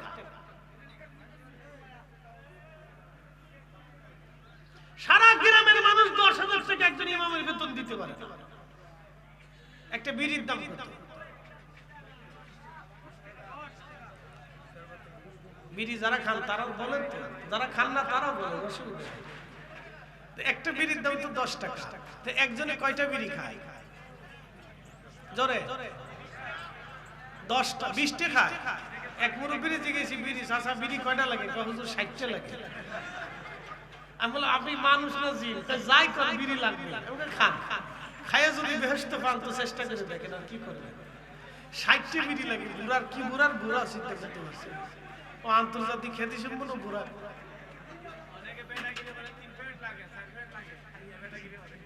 সার্টিফিকেট খাইয়ে বলে বেটাগিরি করে, বিড়ি খাইয়ে যদি বেটাগিরি দেখানো যায় তাতে এরকম বেটাই তো দরকার। আমার দিকে তাকায়, ধরেন একজনে 10টা বিড়ি প্রত্যেক দিন খায়, তো ১০০ টাকা বিড়ির পিছনে খরচ হলো, মাসে কত গেল? 3000 টাকা একজন লোক তার বিড়ির পিছনে খরচ করে, ইমামের বেতন 5000 টাকা। লজ্জা করা উচিত না? শরম করা উচিত, হায়া থাকা উচিত মানুষের। তাহলে বোঝা গেল এদেশের মানুষেরা ইমামের সাথে জুলুম, জালেম, মানে ইমামের সাথে জুলুম করে। এইবার আসতে ঠিক বললেন, জোরে বললেন না, কারণ পকেট থেকে পয়সা চলে যাবে ইমামের, এই জন্য জোরে কর নাই। বুঝতে পারছেন? ইমামের সাথে এদেশের বহু মানুষ জুলুম করে, জুলুম করে ইমামের সাথে, ইমামের সাথে জুলুম করে। যে জাতি ইমামের সাথে জুলুম করে, শোনেন আমি ভুটান গেছি, ভুটান শুনে যান, ভুটানের জাতীয় বৌদ্ধ মন্দির দেখতে গেছি। জাতীয় বৌদ্ধ মন্দির দেখতে যাওয়ার পরে দেখি বৌদ্ধ ভিক্ষুরা ত্রিপিটক পাঠ করতেছে, একজন বাঁশি বাজাচ্ছে আর একজন ত্রিপিটক পাঠ করতেছে, 4-5 জন মিলে বসে বসে। ওরা বৌদ্ধ ভিক্ষুদেরকে কি পরিমাণে সম্মান করে জানেন? ভিক্ষুরা সামনে আসলে ভিক্ষুদের সামনে একবারে সেজদায় পড়ে যায়। ভিক্ষুদেরকে রাষ্ট্রীয়ভাবে মর্যাদা দিয়ে তাদের বাসস্থান, খাদ্য, নিরাপত্তা, চিকিৎসা ফ্রি দেওয়া হয়। চিকিৎসা ফ্রি, বাসস্থান ফ্রি, খাদ্য ফ্রি, সব ফ্রি। বৌদ্ধ তার ধর্মের গুরুদেরকে এত পরিমাণে সম্মান করলো, তার চিকিৎসা ফ্রি, বাসস্থান ফ্রি, পোশাক ফ্রি, খাদ্য ফ্রি, সব ফ্রি রাষ্ট্র তাকে দেবে। আর আমার দেশের একজন ইমামের বেতন 5000 টাকা দিতে পারলেন না, তারপরে কত তাল বাহানা করে 6 মাস বাকি রাখে। এটা ইমামের সাথে জুলুম করা হয়। প্রিয় মুসলমান, এটা আমাদের বাংলাদেশ, মেড ইন বাংলাদেশ। বলে হুজুর এই অবস্থার পিছনে দায়ী কে? একমাত্র এই অবস্থার পিছনে দায়ী হচ্ছে দুর্নীতি। দুর্নীতি যদি না থাকতো তাহলে আমাদের দেশের মানুষের হাতে পয়সার অভাব থাকতো না। এই কথা কেন লাগে না? যারা বলেন পয়সার অভাব থাকতো না। প্রিয় উপস্থিতি হাজিরিন, আমি এদিকে যাব না, আমি আমার মূল থিমের দিকে, আলোচনার দিকে ফিরে যাই। আপনাদেরকে নিয়ে সমসাময়িক বিষয় নিয়ে 2-4টি কথা বললাম, না বললে তো নয়, না বললে আপনি বুঝবেন না, সেই জন্য বললাম। কেন আমরা পিছনে পড়ে আছি? আমাদের পিছিয়ে পড়ার মূল কারণ হলো দুর্নীতি। কারণ দুর্নীতি যদি না থাকতো তাহলে আমাদের দেশ স্বর্ণের দেশ হয়ে যাইত। ভালো করে শুনে নেন, আল্লাহর ওলিরা দুনিয়ার মধ্যে কেন এসেছিলেন? ইনসাফ প্রতিষ্ঠিত করার জন্য। এই কোরআনে আল্লাহ ওয়াজ করলেন, ইন্নাল্লাহা ইয়া'মুরু বিল আদলি ওয়াল ইহসানি ওয়া ইতা'i যিল কুরবা। আল্লাহ বলেন, ইন্নাল্লাহা ইয়া'মুরু বিল আদল, আমি রব্বুল আলামিন তোমাদেরকে নির্দেশ করলাম তোমরা দুনিয়াতে ন্যায় করবা, অন্যায় করবা না। ন্যায় প্রতিষ্ঠিত করবা, অন্যায় করবা না। এবং দুনিয়ার মধ্যে তোমরা ইহসান করবা, দয়া করবা, মানুষকে ন্যায় করবা। এই ন্যায়ের ধারক বাহক ছিল ওলিরা। খাজা বাবা আজমিরী ন্যায়ের ধারক বাহক ছিলেন। কাদেরিয়া, চিশতিয়া, নকশবন্দিয়া, মুজাদ্দিদিয়া যারা ছিলেন তারা এই ন্যায়ের ধারক এবং বাহক ছিলেন। তারা এই ন্যায় দুনিয়াতে প্রতিষ্ঠিত করেছিলেন। তারা ন্যায় প্রতিষ্ঠিত করার জন্য ওলিরা এসেছিলেন। সিফা সালাত নাসিরউদ্দিন রাহমাতুল্লাহ আলাইহি, ওনার হাতে শুধু তাসবিহ ছিল না, ওনার হাতে তলোয়ার ছিল। আস্তে বলবেন না, জোরে বলেন। শুধু তাসবিহ ছিল না, ওনার হাতে তলোয়ারও ছিল। বলেন এই তলোয়ার কি উনি ভালো মানুষের বিরুদ্ধে খাটিয়েছেন না অন্যায়ের বিরুদ্ধে খাটিয়েছেন? অন্যায়ের বিরুদ্ধে তিনি তলোয়ার চালিয়েছিলেন, ইনসাফের জন্য তিনি তলোয়ার চালিয়েছিলেন, ন্যায়ের জন্য তিনি তলোয়ার চালিয়েছিলেন, এই কালেমার জন্য তিনি তলোয়ার চালিয়েছিলেন, এই ঈমানের জন্য তিনি তলোয়ার চালিয়েছিলেন। কিন্তু ওনার এই তলোয়ার কোন নির্দোষ হিন্দুর বিরুদ্ধে লাগে নাই, কোন নির্দোষ বৌদ্ধের বিরুদ্ধে লাগে নাই। ওনার এই তলোয়ার ছিল জালিমের বিরুদ্ধে। কথা কন না কেন? ঠিক না বেঠিক? সেজন্যই আল্লাহর ওলিরা জমিনে এসেছিলেন। আল্লাহ বলেন, ইন্নাল্লাহা ইয়া'মুরু বিল আদল, তোমাদেরকে নির্দেশ দিলাম তোমরা দুনিয়াতে ন্যায় করো, ন্যায়ের পক্ষে থাকো, ন্যায়কে সাপোর্ট করো, ন্যায়ের জন্য তোমরা কাজ করো। আল্লাহ আমাদেরকে ন্যায়ের পক্ষে থাকার তৌফিক দিক। সকলে বলেন আমিন। প্রিয় উপস্থিতি হাজিরিন, ভালো করে কথাগুলি শুনে যাবেন। আল্লাহ রাব্বুল আলামিন বললেন, আল্লাযীনা আমানু, যারা ঈমানদার হবে। এরপর আল্লাহ বলেন, ওয়া কানু ইয়াত্তাকুন, যারা ঈমান অনুযায়ী মুত্তাকি হবে, কিয়ামতের ময়দানে তাদের মূল্য হবে লাহুমুল বুশরা ফিল হায়াতিদ দুনিয়া ওয়া ফিল আখিরাহ, দুনিয়াতেও তাদের জন্য সুসংবাদ, আখিরাতেও তাদের জন্য সুসংবাদ। দুনিয়াতেও তাদের জন্য সুসংবাদ, আখিরাতেও তাদের জন্য সুসংবাদ, যারা দুনিয়াতে ঈমানে এবং আমলে নিজের জিন্দেগি গঠন করবে। ভাই আমার, ভালো করে শুনে যাবেন, হাবিগঞ্জবাসী মনোযোগের সাথে শুনবেন। আমি বলছিলাম কিয়ামতের ময়দানে সবাই বস্ত্রহীন থাকবে। সেদিন কারো শরীরে কোনো বস্ত্র থাকবে না। প্রেসিডেন্ট পুতিনের শরীরে বস্ত্র থাকবে না, প্রেসিডেন্ট ট্রাম্পের শরীরে বস্ত্র থাকবে না, বা সৌদি আরবের বাদশা যিনি তার শরীরেও সেদিন পোশাক থাকবে না। সেদিন তিনিও পোশাকবিহীন, সবাই আমরা সেদিন পোশাকবিহীন থাকব। আমাদের শরীরে কই সেদিন কোনো পোশাক থাকবে না। দুনিয়াতে যে সম্পদ নিয়ে মানুষ লড়াই করে, মারামারি কাটাকাটি খুন খারাপি করে, এই সম্পদ নিয়ে যারা লড়াই করে কিয়ামতের ময়দানে এই সম্পদগুলি তার পায়ের নিচে পড়ে থাকবে। সেদিন আফসোস করবে, হা, এই সম্পদের জন্য আমি লড়াই করেছিলাম, কিন্তু এই সম্পদ আজকে আমার পায়ের নিচে পড়ে আছে। দুনিয়ার সম্পদের জন্য, জমির জন্য মানুষ খুন খারাপি করে, মারামারি করে। সেই দিন বিরাট হাসরের ময়দান দেখে মানুষ আফসোস করবে, হা, আজকে এত বড় ল্যান্ড জমি পড়ে আছে, কিন্তু আমি কারো দিকে তাকানোর সময় নাই, কেউ আমার দিকে তাকানোর সময় আজকে পাচ্ছে না। আল্লাহ বললেন, ইয়াউমা ইয়াকুনুন নাসু কাল ফারাশিল মাবসুস, কিয়ামতের ময়দানে মানুষগুলো বিক্ষিপ্ত পতঙ্গের মতো ছোটাছুটি করবে, দৌড়াদৌড়ি করবে। মানুষেরা পাগলপাড়া হয়ে দৌড়াবে, প্রচন্ড ঘামে গরমে মানুষের জিহ্বা কুকুরের জিহ্বার মতো ঝুলতে থাকবে, তৃষ্ণায় কাতর হয়ে পাগলের মতো আর্তনাদ করতে থাকবে, আর বলতে থাকবে, রব্বুল আলামিন, তুমি আমাদেরকে হাসর থেকে জাহান্নামে পাঠিয়ে দাও। আল্লাহ, হাসরের মাঠ আমাদের আর সহ্য হচ্ছে না, রব্বুল আলামিন আমাদের হাসরের মাঠ থেকে জাহান্নামে ফেলে দাও। আল্লাহ, আমাদের আর সহ্য হচ্ছে না। সেই দিন মানুষ বিক্ষিপ্ত পতঙ্গের মতো দৌড়াবে, ছোটাছুটি করবে, পাগল পাড়া হয়ে যাবে।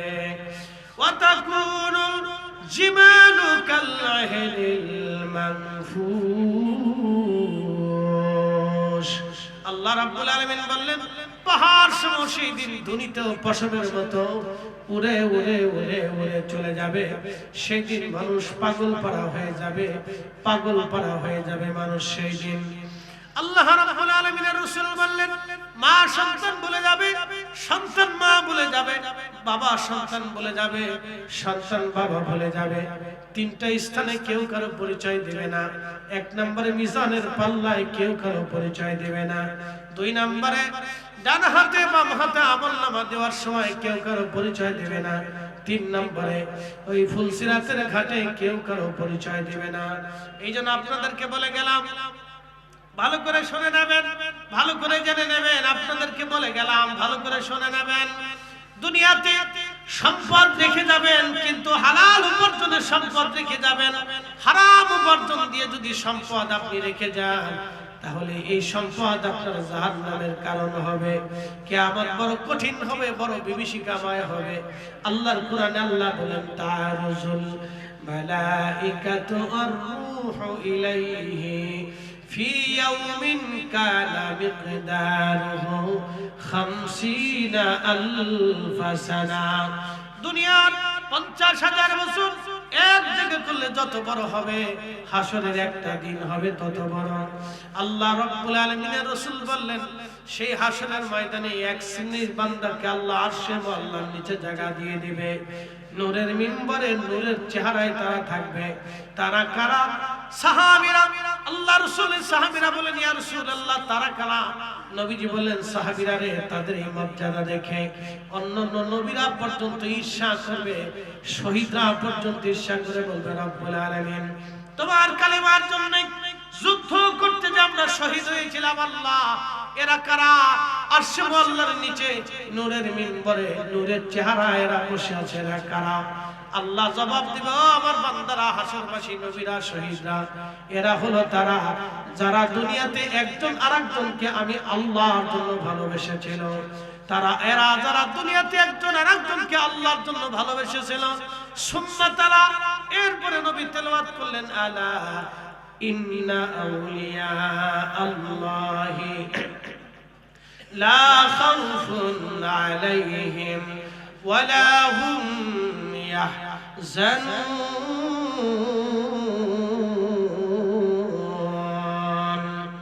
আমার আল্লাহ বলেন সাবধান আমার ওলি যারা, তাদের কোনো ভয় নেই, তাদের কোনো চিন্তা নাই। নবীজি আয়াত কারিমা তেলাওয়াত করলেন। তার মানে কিয়ামতের ময়দানে আরশে আল্লাহর নিচে জায়গা হবে ওলিরা, এবং যারা ওলিদেরকে ভালোবাসবে তাদের হাসরের ময়দানে আরশে আল্লাহর নিচে আল্লাহ তাদের জায়গা বরাদ্দ করে দেবে। একসাথে জোরে বলেন আল্লাহু আকবার। তাহলে কিয়ামতের ময়দানে আরশে আল্লাহর নিচে জায়গা হবে ওই শ্রেণীর ব্যক্তিদের যারা দুনিয়াতে আল্লাহকে, আল্লাহর জন্য ওলিদেরকে যারা মহব্বত করেছিল, কিয়ামতের ময়দানে ওলিদের জায়গা হয়ে যাবে। ওলিদের এবং ওলিদেরকে যারা মহব্বত করেছিল তাদের জায়গা হয়ে যাবে। আরেক শ্রেণীর বান্দা কিয়ামতের ময়দানে আরশে আল্লাহর নিচে তার জায়গা হবে। ওই বান্দা ছাড়া, ওই লোক, এই 7 শ্রেণীর ব্যক্তি ছাড়া আরশে আল্লাহর নিচে আর কারো জায়গা বরাদ্দ হবে না। আর মনে রাখবেন সেই দিন আরশে আল্লাহর আশ্রয় ছাড়া আর কোনো আশ্রয় কেন্দ্র থাকবে না। আশ্রয় কেন্দ্রই থাকবে একটা, সেটা আল্লাহর আরশ। আল্লাহর আরশ ছাড়া আর কোনো আশ্রয় কেন্দ্র থাকবে না। খুব মনোযোগ দিয়ে শুনে যাবেন। 1 নম্বরে ওই ব্যক্তি যিনি দুনিয়াতে ন্যায় বিচার করেছিল। একসাথে বলবেন আল্লাহু আকবার। কি বিচার করেছিল? ন্যায় বিচার করেছিল। দুনিয়াতে যারা ন্যায় বিচার করেছিল আরশে আল্লাহর নিচে তাদের জায়গা হয়ে যাবে। আচ্ছা বলেন তো, দুনিয়াতে যারা অন্যায় বিচার করেছিল তাদের কি অবস্থা হবে? কি কঠিন পরিণতি হবে, তাদের কি ভয়াবহ অবস্থা হবে যারা দুনিয়াতে অন্যায় বিচার করেছিল, অন্যায় বিচার করেছিল এবং অন্যায় বিচারে যারা সাহায্য করেছিল, কিয়ামতের ময়দানে তাদের পরিণতিটা হবে খুবই ভয়াবহ এবং মারাত্মক। 2 নম্বরে আল্লাহর নবী বলেন আমার উম্মত, ওই ব্যক্তি আরশে আল্লাহর নিচে তার জায়গা বরাদ্দ হয়ে যাবে যে ব্যক্তি দুনিয়াতে নামাজ পড়ে মসজিদ থেকে বের হয়ে আসার পরে আবার মসজিদে বের হয়ে যাওয়ার জন্য, মসজিদে যাওয়ার জন্য উদ্গ্রীব হয়েছিল। এই লোকটা কিয়ামতের ময়দানে আল্লাহ তাকে আরশে আল্লাহর নিচে জায়গা বরাদ্দ করে দেবে। প্রথম নম্বর ওই ব্যক্তি যিনি ন্যায় বিচার দুনিয়াতে করেছিল। 2 নম্বর ওই ব্যক্তি যিনি নামাজ পড়ে মসজিদ থেকে বের হয়ে এসেছিল, আবার মসজিদে যাওয়ার জন্য উদ্গ্রীব হয়ে থাকতো, অর্থাৎ তার দিলটাকে মসজিদের সাথে ঝুলিয়ে রাখতো। এরকম মুসল্লি আছে না? মসজিদ থেকে বের হইয়া আবার মসজিদে যাওয়ার জন্য সে উদ্গ্রীব থাকে, কখন আজান হবে। আজান হওয়ার সাথে সাথে সে পাগলের মতো মসজিদে ছুটে দৌড়ায় চলে যায়। আল্লাহ রাসূল বলেন এই ব্যক্তি কিয়ামতের ময়দানে তার আরশে আল্লাহর নিচে জায়গা বরাদ্দ হয়ে যাবে। আরেক ব্যক্তি আরশে আল্লাহর নিচে জায়গা বরাদ্দ হবে। সেই ব্যক্তি ওই ব্যক্তি দুনিয়াতে যে ডান হাতে দান করত কিন্তু বাম হাতে জানতো না, ডান হাতে দান করত কিন্তু বাম হাতে জানতো না। এই ব্যক্তি আরশে আল্লাহর নিচে তার জায়গা বরাদ্দ হয়ে যেত হবে। 3 নম্বর আরেক ব্যক্তি ওই ব্যক্তি সেই যুবক যাকে কোন সুন্দরী নারী জেনা করার জন্য আহ্বান করেছিল, জেনা করার জন্য আহ্বান করেছিল। এই দেশের মানুষ এখন জেনারে গুনাহ মনে করে না, শুধু এই দেশে না, সারা পৃথিবী, সারা ওয়ার্ল্ড জেনায় সয়লাব হয়ে গেছে। সারা পৃথিবী, উন্নত বিশ্বগুলি তো কোনো কথাই নেই। উন্নত বিশ্ব থেকে শুরু করে সারা পৃথিবী এখন জেনায় জেনায় সয়লাব হয়ে গেছে। জেনাকে তারা পাপই মনে করে, গুনাহ মনে করে।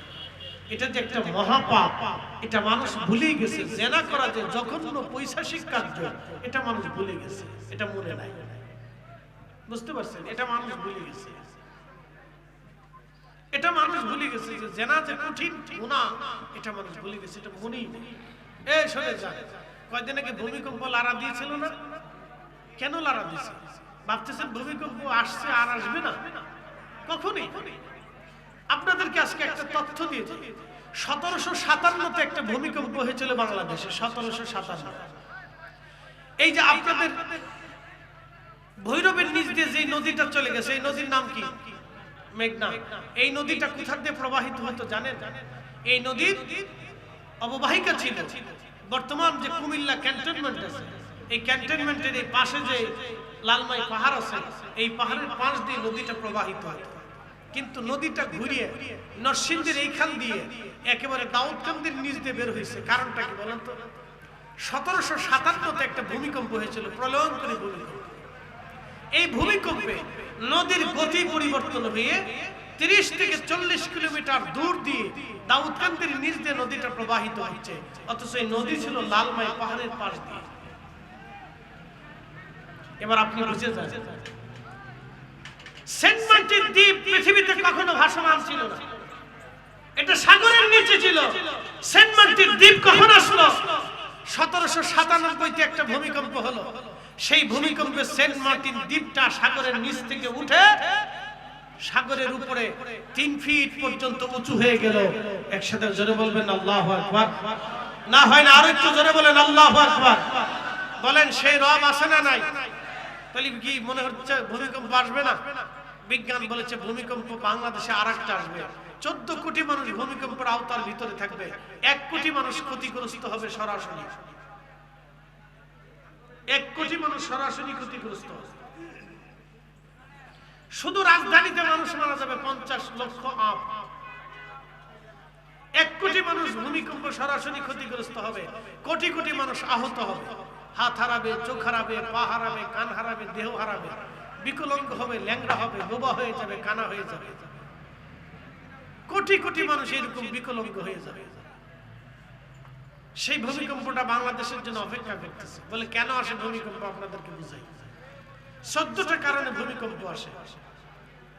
14 কারণের এক কারণ হচ্ছে দুনিয়াতে যখন জেনা সয়লাব হয়ে যাবে, প্রচুর পরিমাণে জেনা হবে, ব্যভিচার হবে, পরকী আসবে।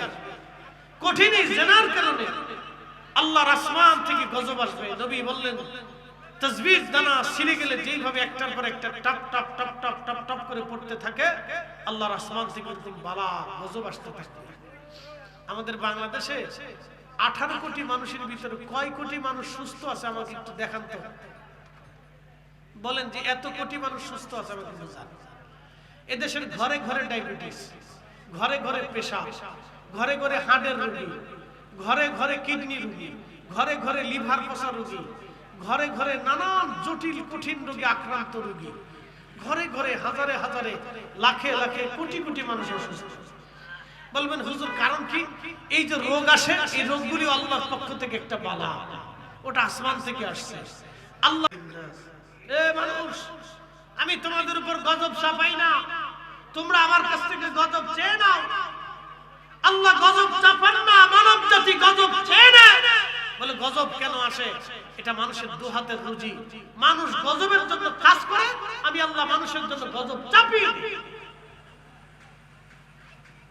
মানুষ গজবের জন্য কাজ করে, আল্লাহ গজব চাপিয়ে দেয়। কিন্তু বলবেন হুজুর তাহলে গজব আসলো না কেন? 2 কারণে গজব আসে না। 1 নাম্বার কারণ, জমিনের কোথাও না কোথাও আল্লাহর ওলিরা বসে থাকে। একসাথে জোরে বলবেন আল্লাহু আকবার। না হয় না, যেমনি বলতেছেন মনে হচ্ছে যে আপনি দুর্বল। জোরে বলেন, একসাথে বলেন আল্লাহু আকবার। কারা থাকে? ওলিরা। জোরে বলেন কারা থাকে? জোরে বলেন কারা? জোরে বলেন কারা? আচ্ছা, এই শায়েস্তাগঞ্জের ভিতরে কত লক্ষ মানুষ হবে? হ্যাঁ বলতে পারবে? আপনাদের এই এলাকার ভিতরে কত লক্ষ মানুষ হবে? ভোটার কত আছে আপনাদের এই থানায়? এই ইউনিয়নে ভোটার কত আছে? ইউনিয়নে 50,000 ভোটার আছে। ভোটার বাদ দিয়ে আমি আরো 50,000 ধরলাম, 1 লক্ষ মানুষের বসবাস ধরে। আচ্ছা বলেন তো, এই 1 লক্ষ মানুষ যদি ঠিক মতো নামাজে আসতো, তাহলে মসজিদ কতগুলি দরকার ছিল? সবাই কি ঠিক মতো নামাজে আসে? সবাই কি ঠিক মতো সত্য কথা বলে? তাহলে বলেন এদেরকে দিয়ে আল্লাহ কি কাজ আছে দুনিয়াতে? এর ভিতরে কিছু সুদখোর আছে, কিছু ঘুষখোর আছে, কিছু দুর্নীতিগ্রস্ত মানুষ আছে, কিছু মানুষ আছে নিজের বোনের জমি 30 বছর বুঝাই দেয়। আপন কলিজার টুকরো বোন 30 বছর জমি বুঝাই দেয় না, এরকম বহু মানুষ আছে। অন্যের দোকান দখল করে 20 বছর ধরে খাচ্ছে, দোকান দিয়ে আজও পর্যন্ত দেয় না। এই লোক দিয়ে আল্লাহর কি হবে বলে? ইসলামের কি উপকার হবে বলে? তাহলে ভূমিকম্প কেন আসে না? জমিন তো থাকার কথা না, জমিন তো ভেঙে যাওয়ার কথা। জমিন টিকেই থাকে ওলিদের জন্য। এই কথা কান না কেন জোরে বলে? জমিন টিকে থাকে কাদের জন্য? ওলিদের জন্য। ওয়াজ যদি বুঝে যান আমার শানে আউলিয়ার বিষয় ছিল, এই কথা টানতে যে আমি এত দূর পর্যন্ত আপনাদেরকে এই ওয়াজ নিয়ে আসছি, এত দূর পর্যন্ত ওয়াজ নিয়ে আসছি যে আকাশ ভেঙে পাথর পড়ে আসার কথা ছিল, জমিনে ভূমিকম্প আসার কথা ছিল, দুর্ভিক্ষ চলে আসার কথা ছিল, মহামারী আসার কথা ছিল, মানুষের মেরে মেরে মরে মরে সয়লাব হয়ে যাওয়ার কথা ছিল, কিন্তু মরে না কেন? আর গজব আসে না কেন? আল্লাহর জমিনের কোনায় কোনায় কিছু ওলি থাকে। এই ওলিরা রাতের গভীরে নির্বিঘ্নে নির্জনে সিজদার মধ্যে করে রবের কাছে কাজে, আল্লাহ আপনি গজব দিয়েন না, আল্লাহ ভূমিকম্প দিয়েন না, আল্লাহ আপনি টর্নেডো দিয়েন না, আল্লাহ আপনি বালা দিয়েন না, আল্লাহ দুর্ভিক্ষ দিয়েন না। দুর্ভিক্ষ যদি দেন তাহলে জাতি একসাথে মারা যাবে। আল্লাহ ভূমিকম্প যদি এইভাবে দেন তাহলে জাতি একসাথে ধ্বংস হবে। আল্লাহ দিয়েন না। ওরা গুনাহ করছে, আল্লাহ আমি তো আপনাকে ডাকতেছি, আল্লাহ আপনি দয়া করেন, আপনি মায়া করেন। ওলিরা কান্নাকাটি করে, ওলিদের কান্নার কারণে আল্লাহ হয়তো কিছু সময়ের জন্য আমাদেরকে রুখসত দেয়। নতুবা জমিন থাকার কথা না। বলে হুজুর কেন থাকবে না? কয়েকদিন আগে এক ভদ্র মহিলা আমাকে ফোন দিছে, হুজুর একটা মাসালা। বললাম আপনি কেন ফোন দিছেন? বলতেছে হুজুর মাফ করবেন, একটা জিনিস জানার জন্য ফোন দিছি, আমি বিপদে পড়ে ফোন দিছি। বললাম বলেন কি বিপদ? বলতেছে হুজুর আমার স্বামী তার আপন সৎ বোনের মেয়ের সাথে জানা করে। এই মুসলমান আমার দিকে তাকান তো, জমিন কেন থাকবে? বলুন, দুর্ভিক্ষ কেন আসবে না? বলুন তো আমাকে বুঝান। জমিনে মানুষ কয়জন আছে বুঝান। হুজুর আমার স্বামী তার সৎ বোনের মেয়ের সাথে জেনা করে, আমি কি থাকবো না চলে যাব? শুধু এতটুকু জানার জন্য আপনাকে ফোন দিয়েছি, মাফ করবেন আমাকে। কথাটা শোনার পরে আমার গা শির, আমি স্তব্ধ হয়ে গেলাম। আমি তাকে কি করে বুঝাবো? বলেন তো, বোনের মেয়ের সাথে জেনা করে তো বোনের সাথে জেনা করে, কি নিকৃষ্ট মানুষ! তা কুত্তা কোনোদিন চিন্তা করে না, কুত্তাও চিন্তা করে না, গরু ছাগলে চিন্তা করে না, হাঁস মুরগি ভেড়া বকরি তো চিন্তা করে না, যেই চিন্তা মানুষ করে ফেলছে। পরশুদিন নিউজে দেখলাম এক মহিলা তার স্বামীর বিরুদ্ধে মামলা করছে, বলে তার 10 বছরের মেয়ের সাথে সে জেনা করে, ধর্ষণ করে, মেয়েকে যে ধর্ষণ করে। এই কথা শুনলে আপনার গা শির উঠবে না? যে বাবার কাছে যদি মেয়ের নিরাপত্তা না থাকে তাহলে পৃথিবীতে একজন নারীর নিরাপত্তা কোথায়? তার অর্থ হচ্ছে আমরা আইয়ামে জাহিলিয়াতকে ফেল করে ফেলেছি। শুধু জমিনে ওলি যদি না থাকতো তাহলে জমিন ভেঙে আল্লাহ জমিনে পাথর নিক্ষেপ করে, আল্লাহ ভূমিকম্প দিয়ে একসাথে পৃথিবীর মানুষকে গায়েব করে দিত যদি ওলি না থাকতো। এই কথা বললে কেন? ঠিক না? নারায়ে রিসালাত, নারায়ে রিসালাত, নারায়ে গাউসিয়া। কিন্তু আফসোস আমরা ওলিদেরকে বুঝলাম না, আমরা ওলিদেরকে বুঝলাম না। আমরা কেউ আছি ওলিদের মাজার ভাঙিয়ে চিন্তা করতেছি আমরা একবার ইসলাম প্রতিষ্ঠিত করব। কি আশ্চর্য, কি আশ্চর্য একটা ব্যাধি আমাদের দেশে আসছে, মহামারীর মতো ছড়াই গেছে, নাম দিছে তৌহিদি জনতা।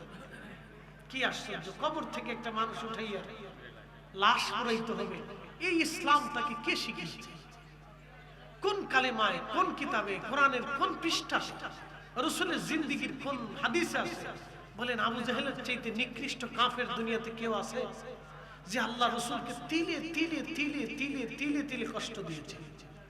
সেও তো বদরের যুদ্ধে নিহত হওয়ার পরে নবী তার হাত কাটে নাই, নাক কাটে নাই, তার দেহকে বিকলঙ্ক করে নাই, তার বডির সাথে নবীজি কোনো অত্যাচার করে নাই। সাহাবায়ে কেরাম তার বডিতে আগুন ধরিয়ে পুড়িয়ে ছারখার করে দেয়। কি করেছে? সাহাবীরা তার লাশটা ধরে নিয়ে কুয়ার মধ্যে ফেলে দিয়েছে।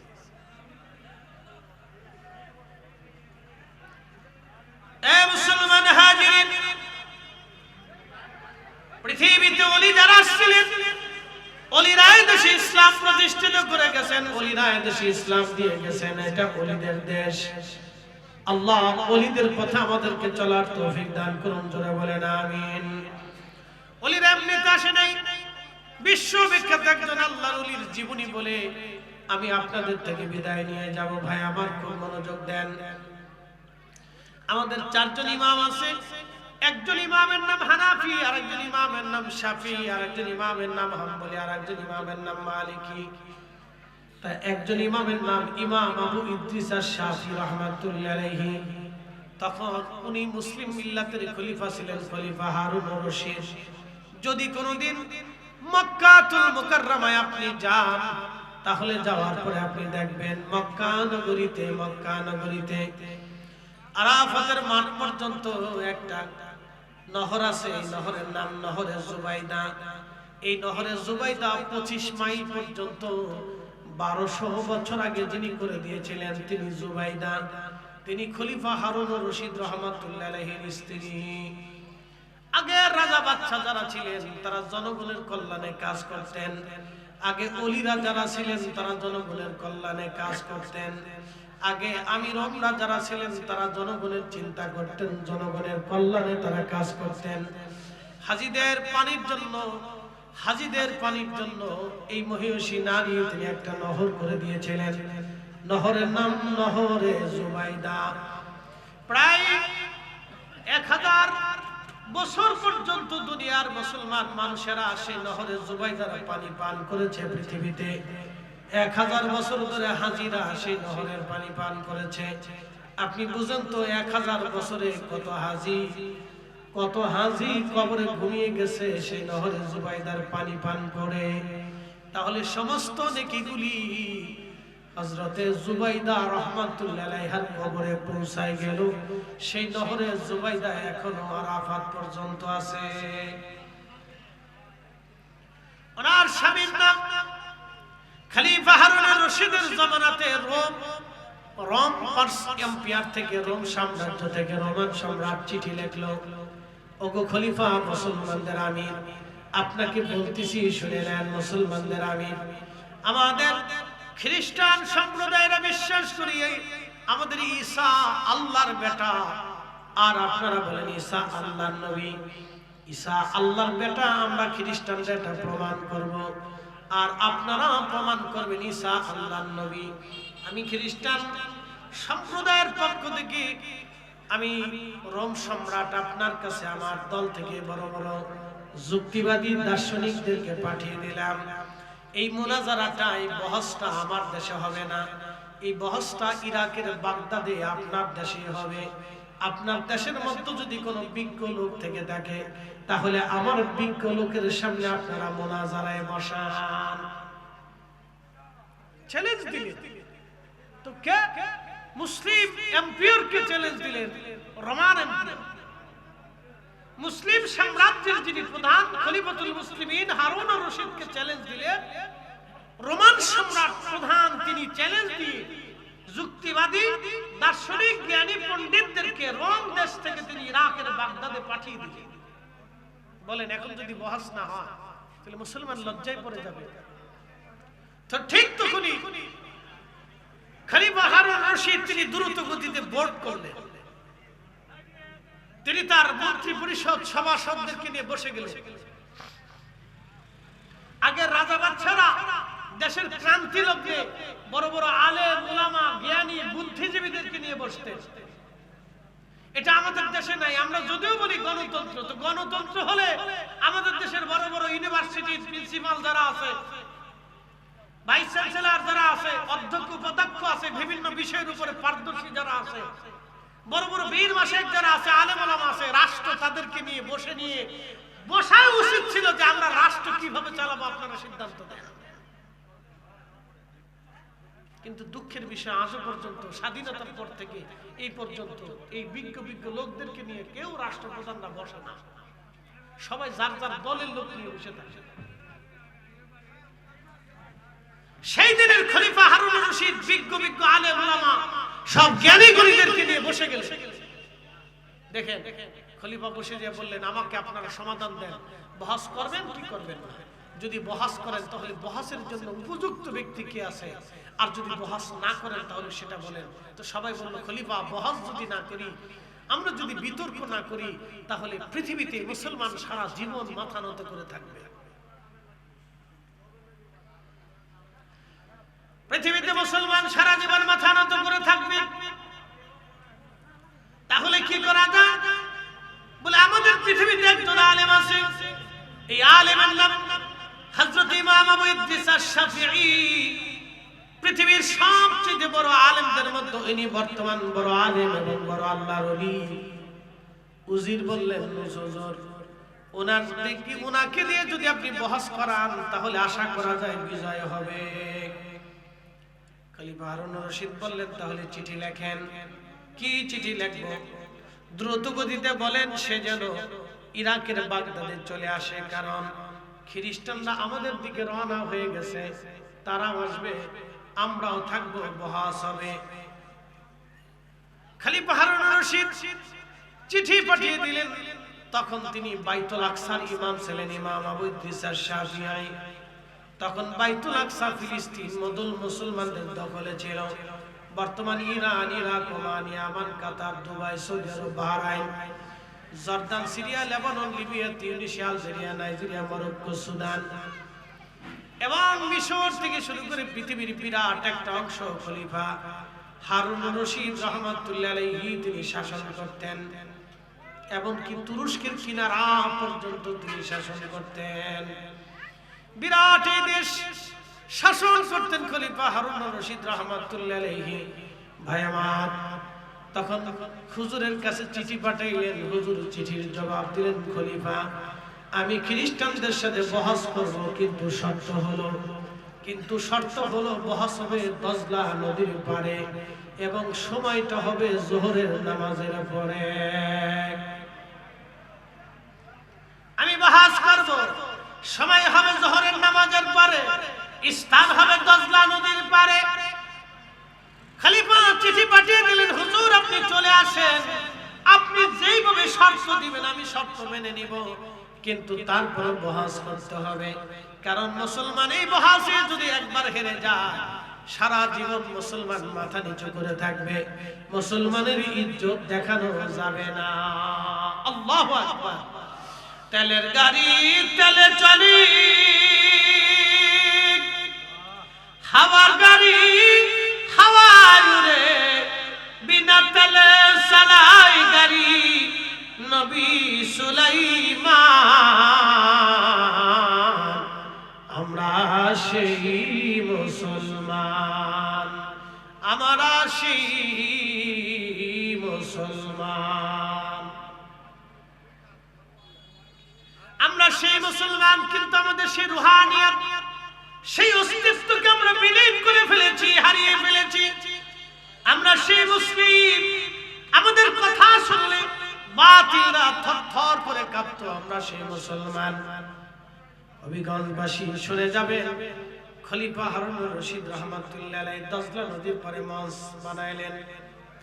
লক্ষ লক্ষ মানুষ আসলো, আমির আলেম উলামা এসে গেল। খলিফা নিজে উপস্থিত হয়ে গেলেন। খ্রিস্টান মিশনারিরাও চলে আসলো, তারাও বসে গেল। আজকে বিতর্ক হবে মুসলমানদের সাথে খ্রিস্টানদের। সব ধর্মের মানুষ আসছে বহস দেখার জন্য। লক্ষ লক্ষ মানুষ ইরাকের বাগদাদে বহস দেখার জন্য চলে আসতেন। হবিগঞ্জবাসী ভালো করে বুঝে যান, ইসলাম ওলিদের কাছে নিরাপদ ছিল, ইসলাম ওলিদের কাছেই নিরাপদ থাকবে, এবং ইসলামের ঝান্ডা যদি কখনো কারা ওড়ায় তাহলে ওলিরাই ইসলামের ঝান্ডা ওড়াবে। ওলিদের কাছে ইসলামের ঝান্ডা উড়বে। ভালো করে শুনে তো খলিফা হারুন রশিদ রাহমাতুল্লাহ আলাইহি বিরাট মঞ্চের ইন্তজাম করে লক্ষ লক্ষ মানুষ আসছে বহস দেখার জন্য দজলা নদীর পারে। বহস শুরু হবে, যোহরের নামাজের সময় হয়ে গেল। হযরত ইমাম আবু ইদ্রিস আশ-শাফিঈ রাহিমাহুল্লাহ তিনি যোহরের নামাজ পড়ার জন্য যোহরের নামাজের সময় স্টেজে উপস্থিত হলেন। খলিফাকে বললেন, খলিফাতুল মুসলিমিন আমি নামাজ পড়ে তারপরে বহস করব, আগে একটা জায় নামাজ দেন, আগে আমি নামাজ সেরে নেই। খলিফা হারুন রশিদ রাহমাতুল্লাহ আলাইহি তিনি জায় নামাজ দিলেন। হযরত ইমাম শাফিঈ জায় নামাজ নিলেন। জায়নামাজ খানা নিয়ে তিনি দজলা নদীর মধ্যে জায়নামাজ বিছাই দিলেন। দজলা নদীর মধ্যে জায়নামাজ বিছাইয়া হযরত ইমাম আবু ইদ্রিস শাফি রাহমাতুল্লাহ আলাইহি জায়নামাজে দাঁড়িয়ে গেলেন। দজলা নদীর উপরে পানির উপরে জায়নামাজ ভাসতে লাগলো। ওই জায়নামাজের উপরে ইমাম আবু ইদ্রিস শাফি দাঁড়িয়ে গেলেন। জায়নামাজ পানির উপরে ভাসে, সেই দিন পানি তার জায়নামাজ ডুবাই নাই। জায়নামাজ নিয়ে দজলা নদীর মাঝখানে তিনি পুরা যোহরের নামাজ আদায় করলেন। যোহরের নামাজ শেষ। নামাজ শেষ করার পরে ইমাম আবু ইদ্রিস শাফি ডাক দিলেন, এ খ্রিস্টানেরা, তোমরা কারা বহস করার জন্য আমার কাছে আসছো বলো? কলিজার মধ্যে যদি তোমাদের সাহস থেকে থেকে বহস করার যোগ্যতা যদি থাকে তাহলে তোমরা চলে আসো। আমি ইমাম ইদ্রিস শাফি আজ দজলা নদীর মাঝখানে জায়নামাজ পড়ে অপেক্ষায় করলাম। তোমাদের যদি সাহস থাকে তাহলে তোমরাও আজকে আমার সামনে দাঁড়াও। আজকে বহস স্টেজে হবে না, আজকে বহস আমরা দজলা নদীর মাঝখানে জায়নামাজে দাঁড়ায় করব। একবার জোরে বলা যাবে কি আল্লাহু আকবার? এই মুসলমান, এই ভালো করে শুনে, দজলা নদীর মাঝখানে ইমাম আবু ইদ্রিস শাফি দাঁড়িয়ে গেলেন। দজলা নদীর মাঝে দাঁড়িয়ে গেলেন, নামাজ চলতেছে। নামাজ শেষ। আসো খ্রিস্টানেরা, এই খ্রিস্টানেরা আসো, তোমরা প্রমাণ করবা ঈসা আল্লাহর বেটা, আর আমি এই নামাজের উপরে দাঁড়াইয়া প্রমাণ করব ঈসা আল্লাহর নবী। একসাথে বলবেন আল্লাহু আকবার। আসো যদি তোমাদের কলিজার মধ্যে সাহস থাকে। বলেন তো। ইমাম আবু ইদ্রিস শাফি জায়নামাজ বিছাইলেন, জায়নামাজ তাকে পানিতে ডুবাইলেন। এই শক্তির নাম হচ্ছে রূহের শক্তি। এই শক্তির বদৌলতে হযরত শাহজালাল ইয়ামানি মুজাররদি রাহমাতুল্লাহ আলাইহি তিনি সুরমা নদীর উপর জায়নামাজ বিছিয়ে দিলেন। সেই দিন যদি উনি সুরমা নদীর উপর জায়নামাজ বিছাইতে না পারতেন তাহলে আজকের এখানে মাহফিল হতো না। এই আজকে বলবেন না, জোরে বলেন, আজকের এখানে মাহফিল হতো না। ইসলাম তো দূরের কথা, কালেমা তো দূরের কথা, কালেমার তো প্রশ্নই আছে। যদি সেই দিন ওনার জায়নামাজ সুরমা নদীর নিচে ডুবে যেত তাহলে আজকে ইসলাম এখানে পেতেন না। এত সুন্দর মঞ্চ করে আবার ওয়াজ করবেন, এত সোজা, এত সোজা। জানতো স্পেনে এত সুন্দর করে একটা মানুষ সাথে একটা ওয়াজ দিয়ে দেখেন তো, স্পেনে জানতো, ডেনমার্কে জানতো, নরওয়েতে চলে জানতো, দেখি পারেন কিনা, ফ্রান্সে জানতো, জার্মানিতে যান, ইটালিতে যান, ইউরোপে সেনজনে আনসেনজনে চলে জানতো, দেখেন পারেন কিনা এরকম একটা স্টেজ সাজাই জানতো, চীনে স্টেজ সাজাই এরকম একটা মাহফিল করতে পারেন কিনা। অত দূর যাওয়া লাগবে না, আপনি ভারতেই চলে যান, গুজরাটে চলে যান, এরকম একটা স্টেজ সাজায় দেখেন পারেন কিনা। দিনে তো সোজা। খাজা বাবা আজমিরি কি ওয়াজ করেছিলেন, তার জবানের হুজুর কি ছিল, তার রূহের শক্তি কি ছিল, যে একজন না দুইজন 90 লাখ মানুষ কালেমা পড়ে মুসলমান হয়েছিল। আমরা সেই দলের নাম আহলে সুন্নাত ওয়াল জামাত, অথচ আমরা বানাইছে বেদাতি আর মাজার পূজারি। কথা বলেন না, ঠিক না বেটা? আমরা বলতেছি ওরা মাজার পূজারি, আমরা হলাম সেই জামাত যেই জামাতের আকাবিররা এদেশের মানুষকে কালেমার শিক্ষা দিয়েছে, ঈমান দিয়েছে, কালেমার পতাকা আল্লাহর আকাশে উড়িয়েছে, অথচ আমরা বানাইছে বেদাতি। আমরা আজকে তাদের কাছে হয়েছে বেদাতি। কি আশ্চর্য! উদর পিন্ডি উদর করে চুরি করছে একজন, সাফাইছে আরেকজনের গানের উপরে। বুঝতে পারছেন? উদর পিন্ডি উদর করে বেদাতি। কি আর বেদাতি বানাইছে? আচ্ছা বলেন তো, মুনাজাত বন্ধ করে দেওয়া এটা সুন্নাত। মুনাজাতকে বন্ধ করে দেওয়ার যারা চেষ্টা করতেছে ওরা হলো অরিজিনাল বেদাতি। আর আমরা যারা মুনাজাতকে প্রতিষ্ঠিত রাখার চেষ্টা করতেছি আমরা হইছি অরিজিনাল সুন্নতি। আমরা সুন্নতের জন্য লড়াই করি। এই কথা কার না কেন জোরে বলেন? আমরা কিসের জন্য লড়াই করি? সুন্নতের জন্য লড়াই করি, যে এটা জিন্দা রাখতেই হবে, আর ও আর সেটা বন্ধ করতেই হবে। তাহলে যে বন্ধ করতে আসছে ও সুন্নতকে বন্ধ করার জন্য আসছে, আর আমরা নবীর সুন্নতকে প্রতিষ্ঠিত রাখার জন্য জিহাদ করতেছি। তাহলে অরিজিনাল আমরাই হচ্ছে সুন্নতি, কিন্তু হইছে আমরা হইছি বেদাতি। কি আশ্চর্য! উদর পিন্ডি বুদর করে চুরি করছে একজন, সাফাইছে আরেকজনের গানের উপরে। প্রিয় উপস্থিতি, ভালো করে শুনে হাজিরি, হযরত ইমাম শাফি রাহমাতুল্লাহ আলাইহি দজলার দাই নামাজে দজলার উপরে দাঁড়িয়ে আছেন। এই তোমাদের যদি কলিজায় সাহস থাকে তো আসো, আজকে বহাস দজলা নদীর মাঝখানেই হবে। লক্ষ লক্ষ মানুষ দজলা নদীর দিকে তাকিয়েছে হা করে, হা হা এটা কি হলো, এটা কি করে সম্ভব, এটা আবার কোন বিদ্যা যে বিদ্যায় দজলার পানি থেকে ডুবায় না, এটা আবার কোন বিদ্যা যে বিদ্যা দজলার পানিতে ডুবায় না থাকে। হযরত ইমাম শাফিঈ যখন ডাক দিলেন, খ্রিস্টান মিশনারি যিনি প্রধান ছিলেন, যিনি বহসের প্রধান ছিলেন, তিনি তখন ডাক দিয়ে বললেন, হুজুর আমাদের বহস লাগবে না, আপনি চলে আসেন, স্টেজে চলে আসেন, আমরা আপনার ওই কালেমা পড়ব যেই কালেমা আজকে আপনাকে এত বড় সম্মানিত করেছে। দজলার পানির উপরে দাঁড়ায় যেই কালেমা আপনাকে নামাজ পড়িয়েছে, যেই ইমাম যেই কালেমা দজলার পানির উপরে আপনাকে আজকে দায় নামাজ বিছিয়ে থাকার তৌফিক দিয়েছে, সেই ইমাম সেই কালেমায় আমাদের দরকার, আমাদের আর বোঝার বাকি নাই। আমরা আপনার কাছে এসে এই স্টেজে আপনার হাতে কালেমা পড়ে আমরা মুসলমান হয়ে আমরা আমাদের আখিরাতের জিন্দেগি ধন্য করার জন্য আসছি। হুজুর আমরা বহস করব না, আপনি দজলা থেকে চলে আসেন। একবার জোরে বলা যাবে কি আল্লাহু আকবার। এরা মুসলমান, এরা ওলি।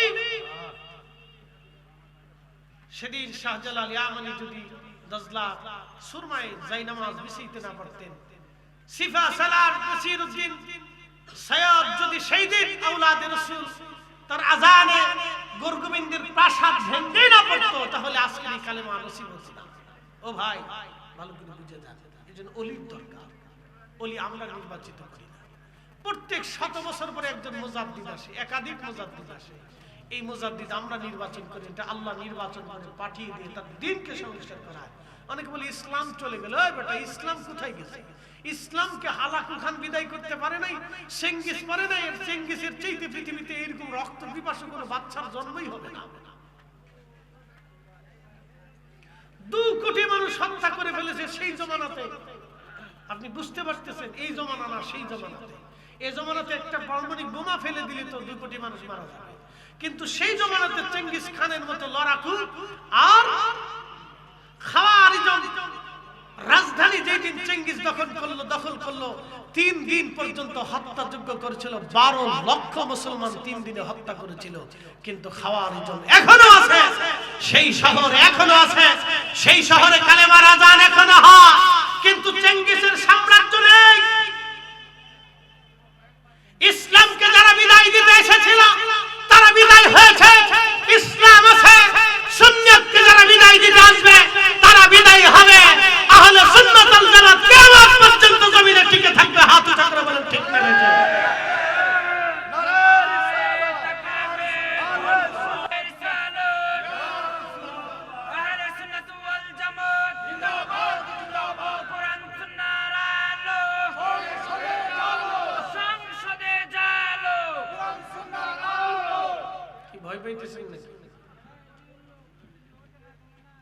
সংসদে কোরআন সুন্নাহ চললে কি খারাপ হবে? সংসদে তো কোরআন সুন্নাহর আইন দরকার। কেন দরকার?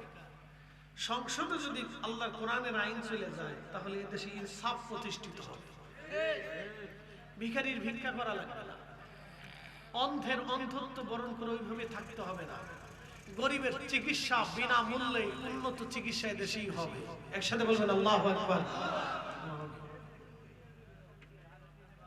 আল্লাহ তৌফিক দিক বলেন আমিন। ভয় পাওয়ার কিছু নেই। আল্লাহ আমাদেরকে তৌফিক দিক, আহলে সুন্নাত ওয়াল জামাতের পথে থাকা। আমিন। জোরে বলেন না আমিন। আমিন। আল্লাহ তৌফিক দিক। পৃথিবীতে সবাই ঈমান নিয়ে কবরে যেতে পারে না ভাই, না সবাই পারে না। সনাতনীদের ভিতরে বড় বড় ডক্টর আছে, খ্রিস্টানদের ভিতরে বড় বড় ডক্টর আছে, মাজুসিদের ভিতরে বড় বড় ডক্টর আছে। এই আপনার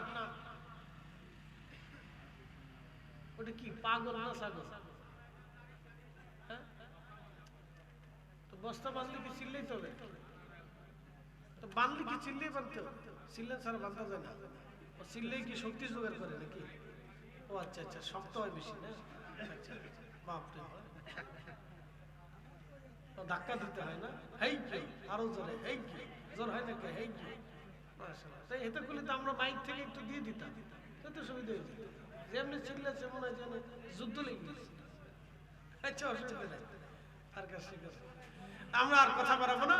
আল্লাহ আমাদের তৌফিক দিক, ইনসাফ প্রতিষ্ঠিত করে। জোরে বলে না আমিন।